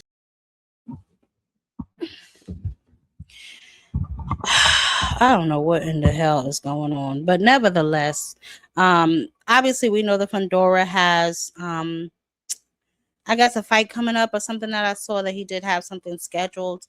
And so that won't be his next fight. They were talking about maybe a fight possibly with Josh Kelly to see if that's something that Boots can definitely entertain, which, I mean, why not? You know what I'm saying? I also feel like throughout this conversation, and I'm gonna play the next one in just a second, but I did want to say throughout this conversation, I feel like there was some emphasis, and we spoke about this too, there was some emphasis on the third round, right? There was some emphasis on Boots being hurt, and then he addressed that with I don't want to say, because he said he wasn't hurt, which I said he wasn't hurt either, but I do believe that he was buzzed in that particular fight.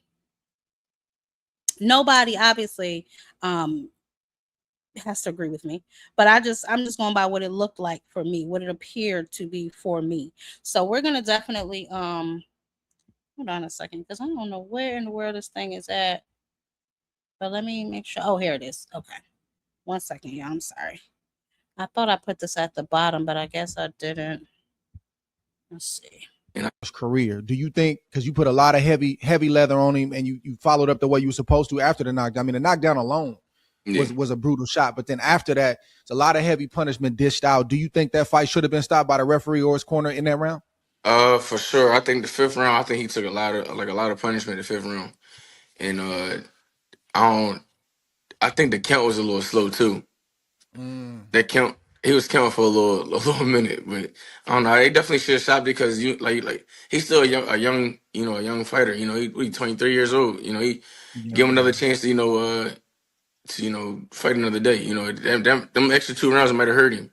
You never know. Yeah, but that's a beautiful thing. I'm glad to see that you do that and you understand. Last but not least, I want to clear this up because people don't understand this either. When you fight an elite opponent, you stay on point way more than when you fight guys that are just good fighters, right? Facts. Right? Facts. If you were fighting an elite opponent, that slippage would never have happened because you've been on your game a little bit tighter because this is an elite opponent, right? Right. Facts. That's what I felt. I felt like when you fight an elite opponent, you're not going to have those lapses in defense because you're not going to be trying stuff that you think, well, let me just try it, because it's so easy. You can try anything when it's easy, but when it's hard, you ain't going to play that game. Right. It's like chess. It's like it's a little bit. It's like it's gonna be like chess a little bit. You feel me? I say it all the time. I about to say, the better the opponent they're gonna be, the better I'm gonna be, and that's sharpen my mind, that's sharpen my skills, that's sharpen my ability. And like you just said, like I'm not gonna be in there. I mean, of course I'm gonna be in there, still doing what I do and trying different things, but I'm gonna be a little bit smarter about it. I'm gonna take my time a little bit more. I'm not gonna rush nothing, and stuff, different things like that. You take different risks against a good chess player than you take against a great chess player. And that's what people don't understand. When you play a good chess player, you take some risks because you know you can bounce back from it. You know what I'm saying? But when you play a great chess player, you can't take them risks because that great chess player might put you in checkmate off of that risk. And that's what people don't understand. When you got a lot of moves, when you know the board good, when you understand what you're doing, you'll take different risks against different players. But certain players, it's like I shoot pool every now and then. When I shoot against a shark, I ain't gonna take the same shots that I take against a regular good player. But with that shark, if I miss one, I might not get another shot. Yeah, he's setting you up. The fifth round. Yeah, so I feel like even with this conversation, right? And there was another part, so I'm gonna play that in just a second. But I think that basically what he's saying is I fight to the level of my competition. Right, that's basically to sum it all up, right? As the competition increases, y'all will start to see my skills increase, which is what basically his father said at the post conference, that you haven't seen the best of Boots yet. When you go up in there, I think his real true test may be Fundora, just because I want to see how he gets past the length. Right. Well, how will he get inside? I think that's going to be the most curious thing to me, how he's able to get inside and produce, some sort of output to hurt Fundora. I say that all the time. Get inside all of that long body, man. Get in there. Tear it up. All that damn long body. Let's see. I do want to play the last clip that I did see for him, because it wasn't all extra crazed out, I'm saying, the interview. He did make a lot of good points. He did, just to talk about the fight, talk about his corner work. And then he was asked about, I guess, what he thought about round 3, because like I said, that's been a topic of conversation and contention for quite some time. I'm not even sure why, I'm saying, that's been such a topic for contention. Maybe because people aren't used to seeing him get hurt or get buzzed or whatever the case may be. And like he said, he was not hurt. I think he was buzzed, though. You know what I'm saying? He could say what he want to say. It looked to me as if he got buzzed in that particular fight, but he recovered super quickly. We're going to talk about, some of the people, the boxers and some of the analysts that, made their comments about that round. And obviously we know who some of those are because we went over those on Tuesday. But for whatever reason, they're still on their Boots Talk tour. I don't know why. And then we know there's some clout. We're gonna get into that. We're gonna get into that. I just want to play this last little clip before I get into the haters and what it is that they have to say about his performance. And I told y'all, I can't stand somebody on the couch or that had the opportunity to fight him that is now criticizing his performance. To me, it's like, shut up.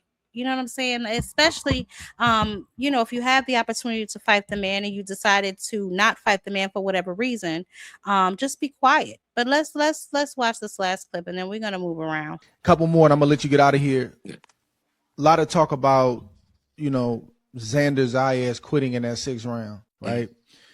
It's a touchy topic because, it's easy for older fighters to be like, well, I would have did this, I would have did that. That aside, do you think he quit, or do you think, I feel like the fight got beat out of him, and I don't think him necessarily, my opinion, I don't think him necessarily looking at his corner, it could be him waving a white flag silently, it may not be, right? But I'm giving him the benefit of the doubt, because if he really wanted to pack it in, he could have packed it in that 5th round for sure, or in between the 5th and the 6th round. What do you think about that? Do you look at that like he tapped out, or do you look at it like the fight got beat out of him and his corner stopped it?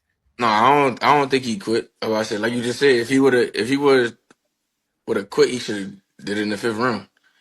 You know what I'm saying? But I think he just is on the tip, like he got the fight beat out of him, and it got too much. Like I said before, I think I was gonna overwhelm him. I think I overwhelmed him, and it was getting too much for him. It was getting hot, and the video angle looked crazy because when he looked up I thought he was about to get up, but I think he was looking up just to like to see like what was going on, and he seen them getting in the ring, waving the flag or whatever. So he just shook his head like I think he was shaking his head like damn, like I wanted to get up.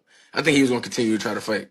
To be Can honest, I ask both of y'all a question? go ahead. Here you go. Can y'all please?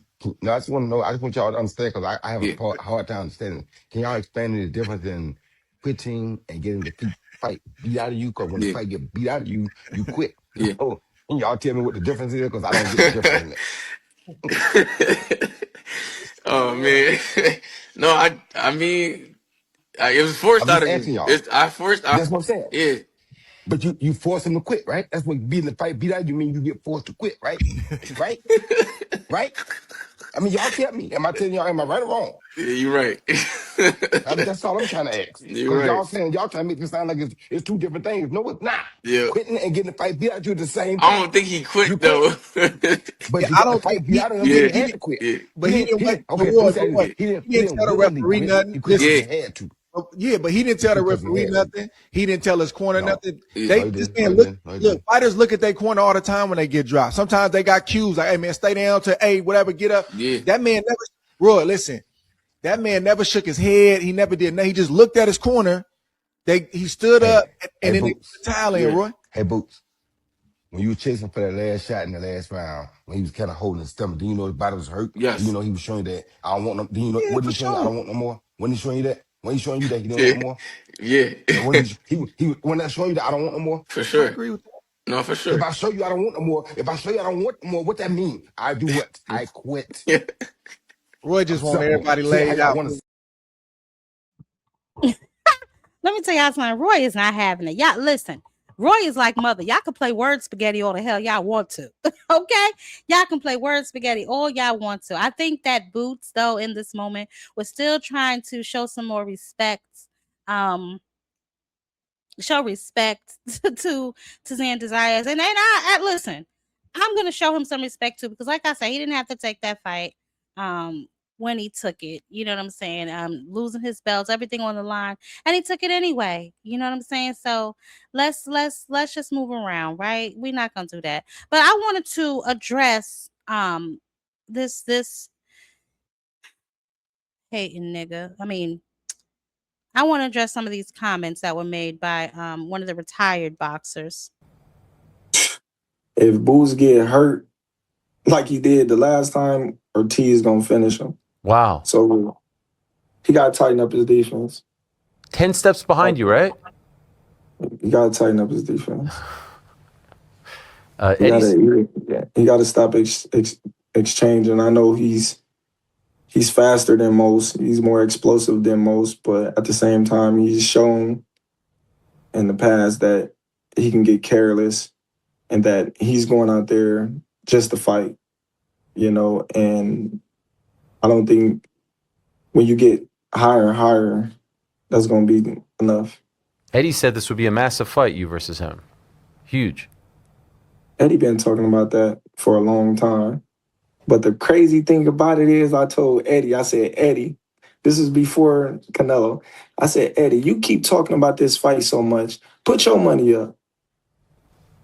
Eddie said, I'm not paying for that fight. I said, why not? You believe in your fighter? I'm not paying for that fight. I said, I rest my case. Okay. I won't talk about it no more.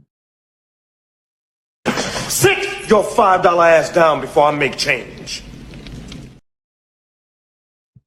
That's for you, Bud Crawford. That is for you. Okay? This is absolutely ridiculous. Like, why can't we let this man be great? Why is everybody running around here with a microphone in their face, analyzing and criticizing this man during becoming a unified champion? I played it on Tuesday. You previously say you 10 steps ahead of him. Why you ain't fight him? You was both at 147. You had the opportunity to fight the man, and you did not fight him. So why are you still talking about him? I don't care how many people ask you about him. Why is your response not just, I am retired?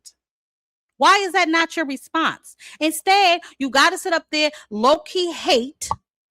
Sit your $5 ass down before I make change. That's it. I'm done with that. I'm done with that. I just thought that was disgraceful. Be quiet. What are you talking against Virgil Ortiz? He's getting boy, bye. Who told you that? Virgil Ortiz got dropped several times. You yourself got rocked and dropped. What are you talking about? Come on, man. We got to stop this. We got to. That's nasty business. Nasty business. Oh my goodness. But that is what we're into in this day and age. Today's boxers, today's generation, and he ain't even from today's generation, which makes it even worse. But today's generation is definitely this: more clout than courage.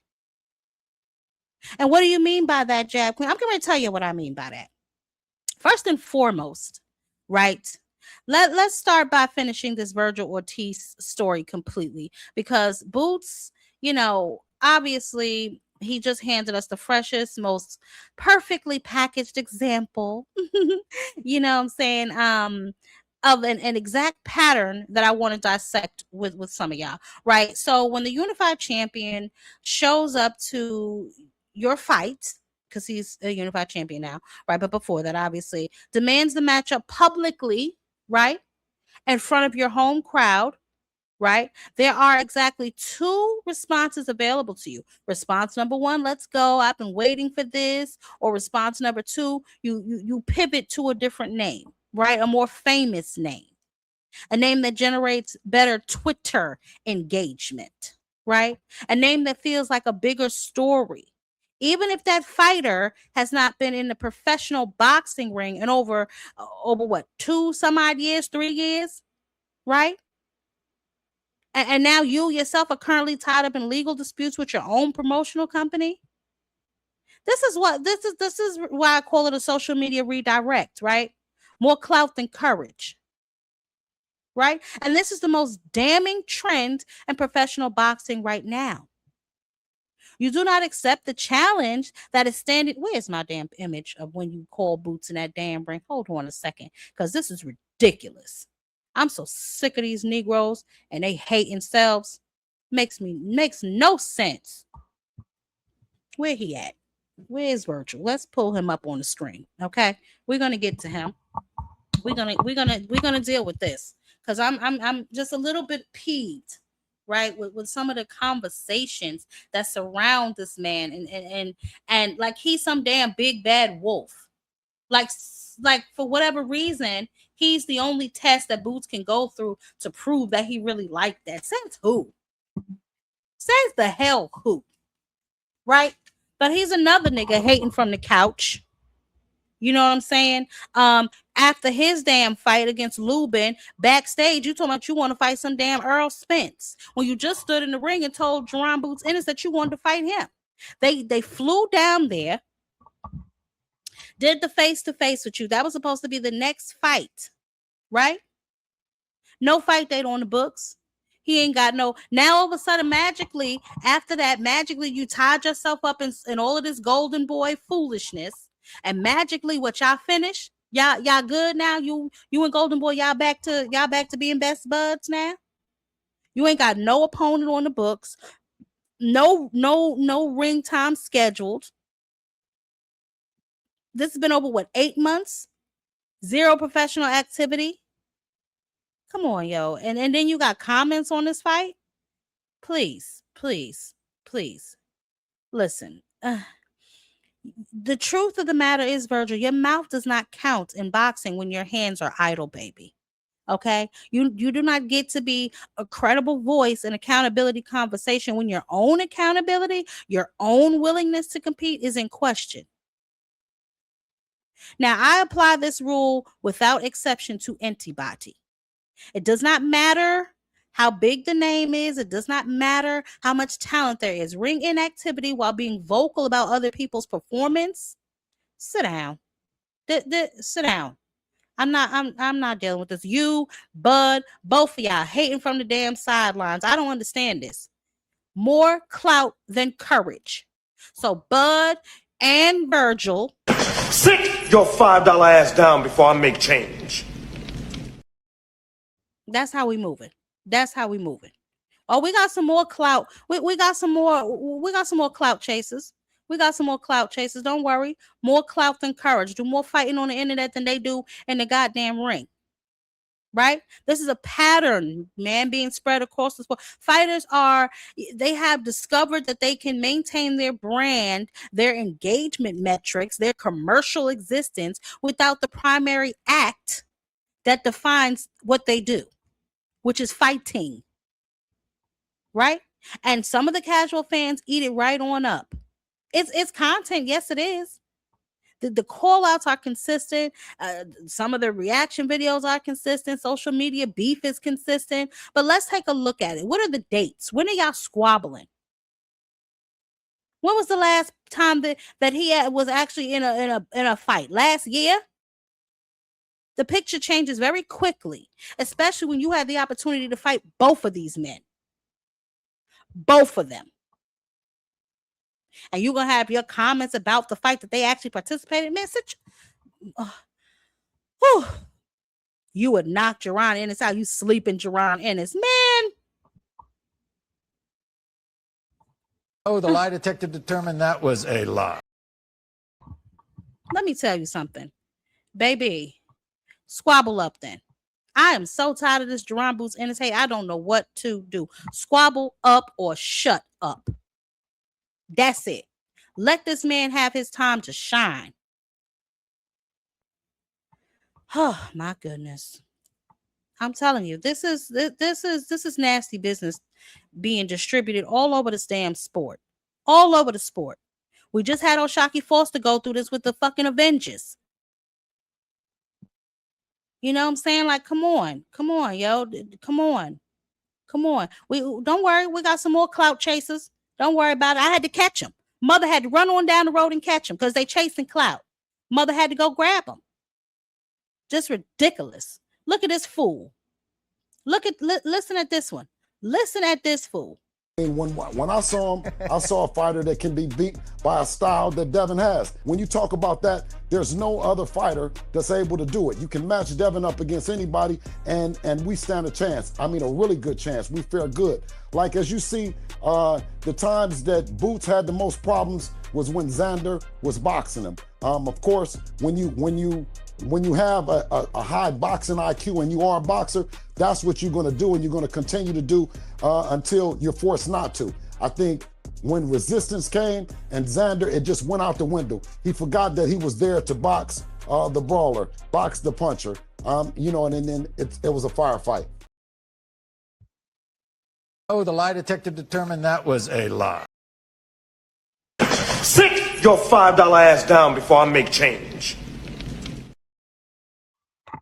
Bill, shut up. Shut up, Bill. What are you talking about? Listen, I will not doubt that your son has skills, right? And yes, mother saw Ryan Garcia talking about some damn Devin beats Boots. We can talk about that for a hot second too. But I'm talking about more clout than courage. Devin Haney, aren't you the one that said you wanted to fight Xander Zayas because he was a unified champion? Why did you not keep that same energy when Jaron Boots Ennis beat Xander Zayas? Now, you called it, right? You said it was going to be an early night, so clearly you recognize his skills, right?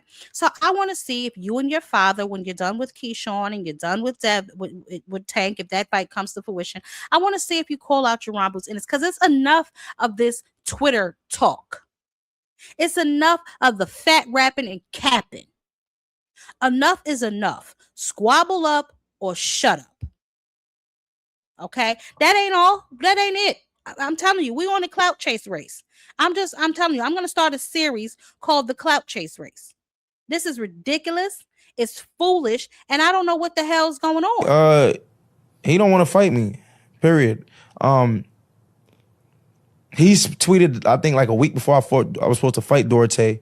I don't want Richardson Hitchens to lose. I want to be the one to beat him up or shut him up or whatever the case is. He was in my DMs. We was conversating about something. And the next day I had woke up. I was like, pussy, don't DM me till you ready to sign a contract. Like, basically, don't. I ain't on this friendly shit. Like, we not about to send a contract. And I want to fight him so bad, so bad. And I call him and his daddy all type of words on national television. And if he was really a real thoroughbred, he would have sent the contract, or they would have reached out to make the fight happen. I'm at 147 now, and after this fight, in a few weeks. I feel like there's no reason that he shouldn't be calling my name or trying to make the fight happen. Haney, he don't want to fight me. Richardson Hitchens. Richardson Hitchens. Sit your $5 ass down before I make change. And I mean that. You too. You too. Because you also have the opportunities to fight Devin Haney. What happened to that call out that you had in the ring after you beat Kambosos? Acting like you really was doing something. George damn Kambosos. Now, I told y'all before that we were going to have these sort of issues when Devin made that list and he came out and said he wanted to fight. And Richardson Hitchens was an honorable mention on that list. Bill Haney said so himself, that Richardson Hitchens was an honorable mention. This is when Richardson Hitchens was down at 140 pounds, right? Now, listen. With that being said, I told y'all that Devin Haney would come into all kinds of issues and problems when you have several different weight classes on a hit list when you are at 147 pounds. In my opinion, he needs to be focusing on guys in his weight class, guys that he can actually make a fight with instead of having to worry about rehydration clauses, catch weights, etc., etc. He could have fought Rolly. He could rematch Ryan. There are several opponents at the 147-pound division that he can be fighting, albeit a lot of them may not give him the type of money that he is looking for. The bigger fights with the bigger names are at different weight classes, but who told you to go all the way up there? Now, your body probably wouldn't have allowed you to stay at lower weight classes. Cool. But this is the problem that you're going to have when you put 3 different weight classes on a list. But that's not the issue right now. We're going to get back to Haney. Please believe me.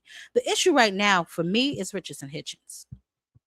I believe that Richardson Hitchens did not need to make that Zuffa jump that quickly. He still had a few cards, in my opinion, that he could have played. He could have fought Duarte. Okay. Or he was having issues making the weight. So he said, guess what? When you do a unification, you don't have to worry about weight. He could have fought Teofimo Lopez before Shakur Stevenson. He could have fought Gary Antoine Russell. He could have fought Subriel Matias when Matias was still the champion. All of these fights he declined. So now you run on over to Zuffa. And now you want to call these boys out. I said it before when I made that video about him signing over there. Don't run your ass over there now and start calling out all these other boxes, especially the ones with belts, because you know the sanctioning bodies are not having it. Especially the IBF. You're an example. Jao Pataya is. How many examples do we need? Right? But now you're over there screaming that Devin Haney don't want to fight you. Who told you that? Who told you that? You are the one to me that appears that they don't really want to fight anybody. You had opportunity after opportunities to fight several different guys. You had the opportunity to fight Keyshawn Davis. What happened? Unification fights. What happened? You won't even mumble Gary Antoine Russell's name. What happened? Now you're 147. You have a scheduled fight. Why the hell you over here talking about Devin Haney? Why? It makes no sense. None of this makes any damn sense. More clout than courage, yo. It's ridiculous. The Twitter fingers, these boys, their fingers should be the strongest parts of their damn body, as much as they use them. Back and forth online, back and forth with this one, back and forth with that one. When we know damn well y'all not about to fight each other at all. Stop the cap. Now listen. Richardson Hitchens, I suggest you focus up, because from what I understand, your opponent is nothing to sneeze at. Right? And you are a good boxer. You kind of, in a way, remind me of Devin Haney. Your boxing style, anyway, nothing else. Your boxing style kind of puts me in the mind of a Devin Haney, if I'm being honest. Right? Both of y'all think beating Kambosos was just the best thing since sliced bread. Don't know why, but whatever. But to me, you had your opportunity on this side of the board, right? Now, whether or not Devin is going over there to Zuffa, honey, we're about to get all up into that. But I wanted to quickly address Richardson Hitchens, because I saw that and I thought that was just ridiculous. First of all, why are you bringing up Devin Haney? I don't even care if Versace is the one that brought him up. Why are you talking about him? See, this is another problem with these boys. When you're scheduled to fight one person, keep it about that one person, because when you sleep on that person, they may just be the one to wake your ass up or put you to sleep. right? Focus up. Focus on the task at hand. Focus on what's in front of you because listen, you may not be the only one coming out there to make a name for yourself or the only one coming out there to put on a dominant performance. All right. Now, listen, as I said, calling out Devin Haney is just ridiculous. Move around, Richardson Hitchens. But I do want to talk very briefly about Devin Haney because, as we know, Devin Haney has several names circling him this last couple of months or last month or whatever the case may be.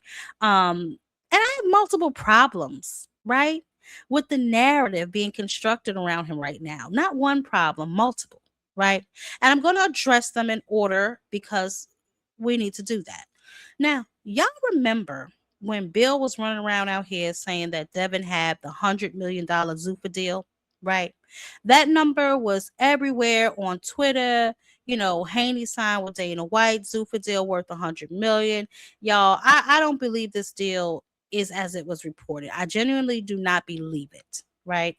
Now, obviously, Bill, the wording was slick. So it wasn't necessarily like $100 million Zuffa deal. It was like Devin's going to be the $100 million man or some, you know what? I'm just going to pull it up because I don't want to misquote anybody. I don't want to say this is what it said because I know you Haney lovers will try to come over here and bite me. So we're just going to pull it up, right? We're going to pull it up because that's the best way to do. Let's see. Because I'm getting tired of this. I'm just real uninterested in the lies, and I don't really know what's going on. A lot of people were reporting on this, and I don't know why. So, all right, let me just bring this up because I'm not going to even bother with all this other crap. We're going to address this one by one. All right, so here it is. I'm gonna pull it up on my screen so that we can just look at it. It was reported from look like World Boxing News, and I've watched that site several times, so I don't know why. And we've heard Sean Zattel talk about it. We've heard several people reporting on this, and we're just not sure if that information is accurate, right? Nor do I think we will be sure until whatever. But now here it is saying that Bill Haney and Devin Haney has signed $100 million deal. According to reports, $100 million deal with Dana White and TKO. Right now, this says TKO, which is very interesting to me. TKO and Zuffa they're saying that they're different entities, although we both know they're backed by, Turkey Al-Sheikh, right? But so, like I said, this has been reported a lot that Devin Haney has a $100 million deal. I told y'all I do not believe that for 1 second. $100 million promotional guarantee in professional boxing, not the MMA, not the UFC, in professional boxing specifically at Devin Haney's current commercial level means what exactly is in deliverable dollars? Like what monopoly money? Because I need to understand this, right? The fighter who commands guaranteed purses, we know that, right? He's not he's not a Canelo or a Tank. Those are the names in the conversation that would at least justify some sort of money of that nature because they bring in the money, you know what I'm saying? And they have, like merchandises and gates and, international broadcasts. They can justify that financial exposure for a promotional company. Canelo at the peak, he generated those kind of numbers. Tank is generating those kind of numbers. But for Devin, who has, had genuine, who, I'm so confused, yo. Throughout his career, whose pay-per-view, performances have not set the world on fire, right? I'm gonna be modest, right? Who has not yet in the same commercial conversation as those other two men, right? Show me the business model that produces $100 million guarantee, not a headline, not a press release, the business model. Where does the return come from? And I've said this before, where's the ROI coming from? Which fighter at which pay-per-view price point with real gate projections on what broadcast platform justifies that type of exposure? I cannot find any of them, right? And when you cannot find that math in a sports deal, that usually means that those numbers are not true, right? Problem number 2. Let me move this. My God. Back up here. Problem number 2, right? That I have with Devin and Bill. And you know what? We know that Bill does most of the talking. We know that. We're not fools, right? We know that. But he allows his father to do it. So that is what it is, right? Problem number 2 is the structural, it's not compatible, right? At the core of this arrangement, Dana White built the UFC by basically removing any third-party oversight. The same thing he's trying to do with boxing, right? He does not work with sanctioning bodies. That's no secret. You know what I'm saying? He's documented it. He stated it publicly, repeatedly. You know what I'm saying? And this works in the MMA because, you know, the UFC is the legitimate infrastructure that he's based this model after, right? He's organized, his organization is the sanctioning bodies, is the promoter, and is the broadcaster simultaneously. We know that, right? Like, we don't have to really rehash that because we've dealt with that too in depth, right? But in professional boxing, that's just not going to work because the sanctioning bodies are the legitimacy framework, right? The WBO, the WBA, the IBF, like they determine who holds the belts. They determine who, you know, is the mandatory. They determine who's undisputed. You can't build $100 million boxing superstar who cannot reach undisputed status. Like he has a belt, you know, but he's not undisputed at 147. Like I'm so confused. Anyway, I don't believe that, right? Let's just leave it at that. Now let's go on to his mandatory situation, which we talked about that last week too. He has 20 days. Well, now it's probably about maybe 18. I think that was a couple days ago. So 17, 18 days to reach a negotiation with Keyshawn Davis. Obviously, they offering him 25%. That is standard. I don't know why I thought it wasn't, but that is standard for a champion and a challenger, right? The 75% would go to Devin Haney, and the 25% would go to Keyshawn Davis. Now, I'm pretty sure Bob Arum is going to try to negotiate that to see if he can get Keyshawn a little bit more money. But that is the standard, you know, and that is what Devin took when he went to go fight Kambosos. So let's be clear, Devin has taken a deal like that previously. So in this case, it's going to be if Keyshawn wants to bet on himself, right? We're just going to lay all the cards on the table.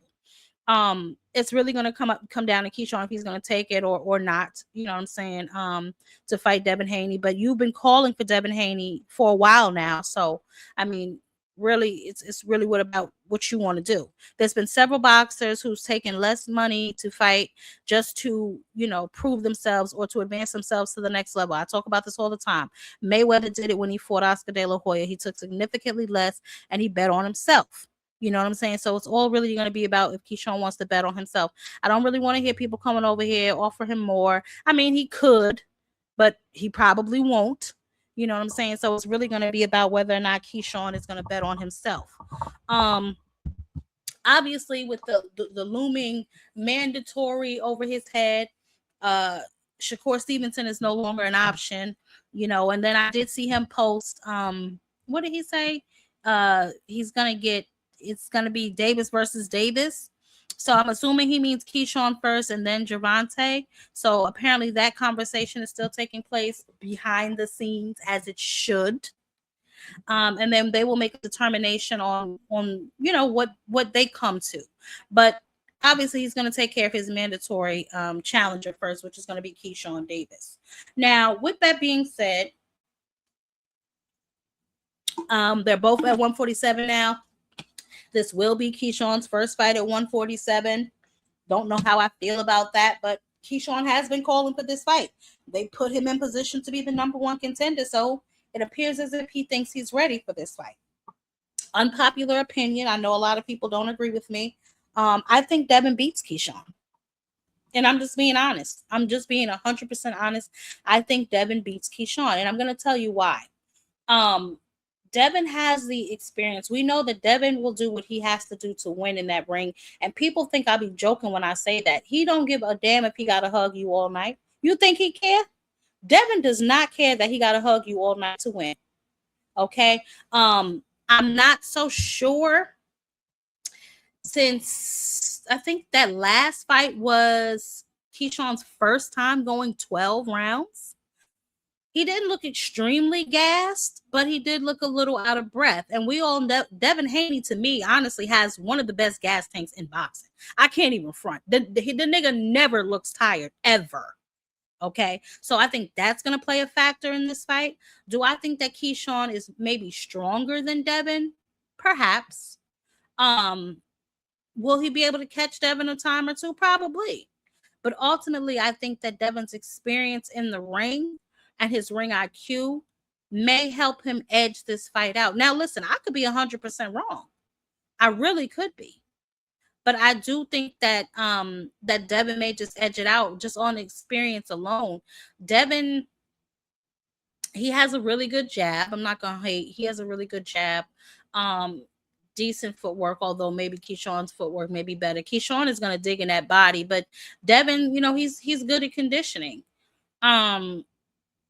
But ultimately, I don't think that Devin, I'm not going to say Devin can't hurt him, because I didn't think he could hurt Brian Norman either. So hell, you know, Devin may be stronger at 147. Who knows? Will he be the bigger man in that fight? Probably. Devin is. I don't care what nobody said. Devin ass belong at 160. That's just what I think. I think he belongs at 160 pounds. But he'll get there when he gets there, I guess. Right? But I think that his experience may be too much for Keyshawn in that fight. Keyshawn only has 15, 16 fights. Devin has over 30, you know, professional fights. So I'm pretty sure that, you know, Devin has seen Keyshawn's style. I'm pretty sure that, you know, he's been in there with maybe somebody with Keyshawn's style. Probably not as mean as Keyshawn, because Keyshawn, you know, he gets in there and he gets mean. You know, he's looking to really hurt you in that ring. So I don't know. But for me, I just think that Devin may just have a little bit more to be able to pull it off, especially, you know, the experience over him. And like I said, we know he's not above a hug. So I don't know. But he seems to be extremely popular on everybody's dance card. But I just found that Richardson Hitchens to be ridiculous. Richardson Hitchens, stop. Worry about your opponent over there, and then do what you got to do over there. You should have fought Duarte. And then, you know, you could have unified. If making 140 was too much for you, you should have unified. That's just it. You know, you are at 147 now. This is a fight that possibly can be made. Like I said, if Devin does slither over to Zuffa, which is probably going to be one of his last options. After working with Turki Al-Sheikh, he might go over to Zuffa. I don't think it's going to be for 100 million, but he may go over to Zuffa because, let's be honest, he's out of options. You know, Matchroom and Top Rank have both said publicly that they lost money on Devin's fights. You know, Golden Boy has said it too. He apparently doesn't want to work under the PBC model for whatever reason. So, you know, Turki Al-Sheikh and Zuffa Boxing looks like maybe where he will end up. So maybe that's a fight we can talk about in the future. But as of right now, Richardson Hitchens, you don't appear to really want to fight anybody, if I'm being honest. Right? You clearly are very selective in who you want to fight. Like I said, the laundry list is long, baby. You could have fought Keyshawn, you could have fought Subriel Matias, you could have fought Tio, you could have fought Antoine Russell. You backed out of the Duarte fight, so I don't really know. You know, you kind of giving me Kid Schofield vibes right now. You know, so I don't know what's happening with you, but nevertheless, this is a fight that will be interesting to me. I will be watching. I definitely want to see what they're going to do. If they go to purse bid, somebody feelings getting hurt. I'm just gonna be honest. Somebody feelings getting hurt if they go to purse bid. So their best bet is to not let this fight go to purse bid, work something out. I don't know if Devin is going to be willing to offer more than the 75%, more than 25% to Keyshawn. Like I said, he took 25% against Kambosos. That was what he offered Shakur Stevenson when they were back at 135 pounds. I don't know if that was, you know, what he was going to offer him again. But he himself took it. So I mean, it's all about betting on yourself in that particular situation. Now, that's another thing that we can talk about maybe when I come back tomorrow. Do y'all think that he should offer him more than 25%? Right? Like, because what has really Keyshawn done? We're just having an honest conversation. What has Keyshawn done that would give him more than 25%? He's still a contender, is he not? I mean, yes, he's been a champion before, but then he dropped his belt. The very next title defense, he was a champion for 2 seconds. You know, all these things got to be considered. He beat Baranchik. He was supposed to have a title defense against Edwin De Los Santos. That never manifested because he couldn't make weight. Will Keyshawn make weight? We know how undisciplined he is. When it's a fight, he doesn't really want to fight. He does not make the weight. Because I found it interesting that he made the weight for Jermaine Ortiz, but then for his rematch with Wu, he didn't make the weight. And he flat out said it's because he doesn't like making weight. So he needs to be a little bit more professional. You know, especially when you're getting in there with somebody like Devin Haney. Now listen, y'all know how I feel about Devin, whatever. But I will say this: you still got to step your game up when you get in there with, especially for somebody who's just coming up to his weight class, who is not familiar with going 12 rounds. You know, he can say he's been on big stages. Have you? Because you won't fight your boxing brother. You know what I'm saying? That would be a big stage. I know before there was a conversation about you fighting Gervonta. That would have been a big stage. This will be a big stage. Outside of that, I mean, you fought Wu in a main event before. You know, your last fight was undercard. Before that, Jermaine. So I'm not saying you're not used to being in the ring or big stage, or maybe that type of pressure does not get to you. But this is a whole nother ball game. So we're gonna see. You know me, I love me some Keyshawn, but I just got to keep it real. I don't know if he beats Devin. I don't know. Who knows? You know, maybe that they won't even make it that far. Who knows? Who knows? But the real questions are who's going to win tomorrow night, right? The real question is who are these boys going to fight? Too much clout chasing, not enough courage. We need answers to some of these questions. Shakur Stevenson, who is next for him? Like I told y'all, Emiliano Vargas is number one in his for his belt. I doubt he fights him. O'Shaquie Foster, we ain't heard nothing else about that particular fight. Maybe they're in talks. There's a whole bunch of boys at 140. Antoine, I don't see why that fight can't happen now. There's some other champions that he can unify with. It just doesn't appear as if he's in a rush either to get back in that ring. He fought 7 months ago. Something should be coming down the pike real soon. So, I don't know. But yeah, man, that's all I have for y'all. Y'all make sure y'all smash the like button. Make sure y'all are subbing to the channel if you are new here. And please, please, please like, comment, subscribe. As I said, I will be live again tomorrow. But until next time, y'all know what to do, baby. Catch mother on a panel. Peace.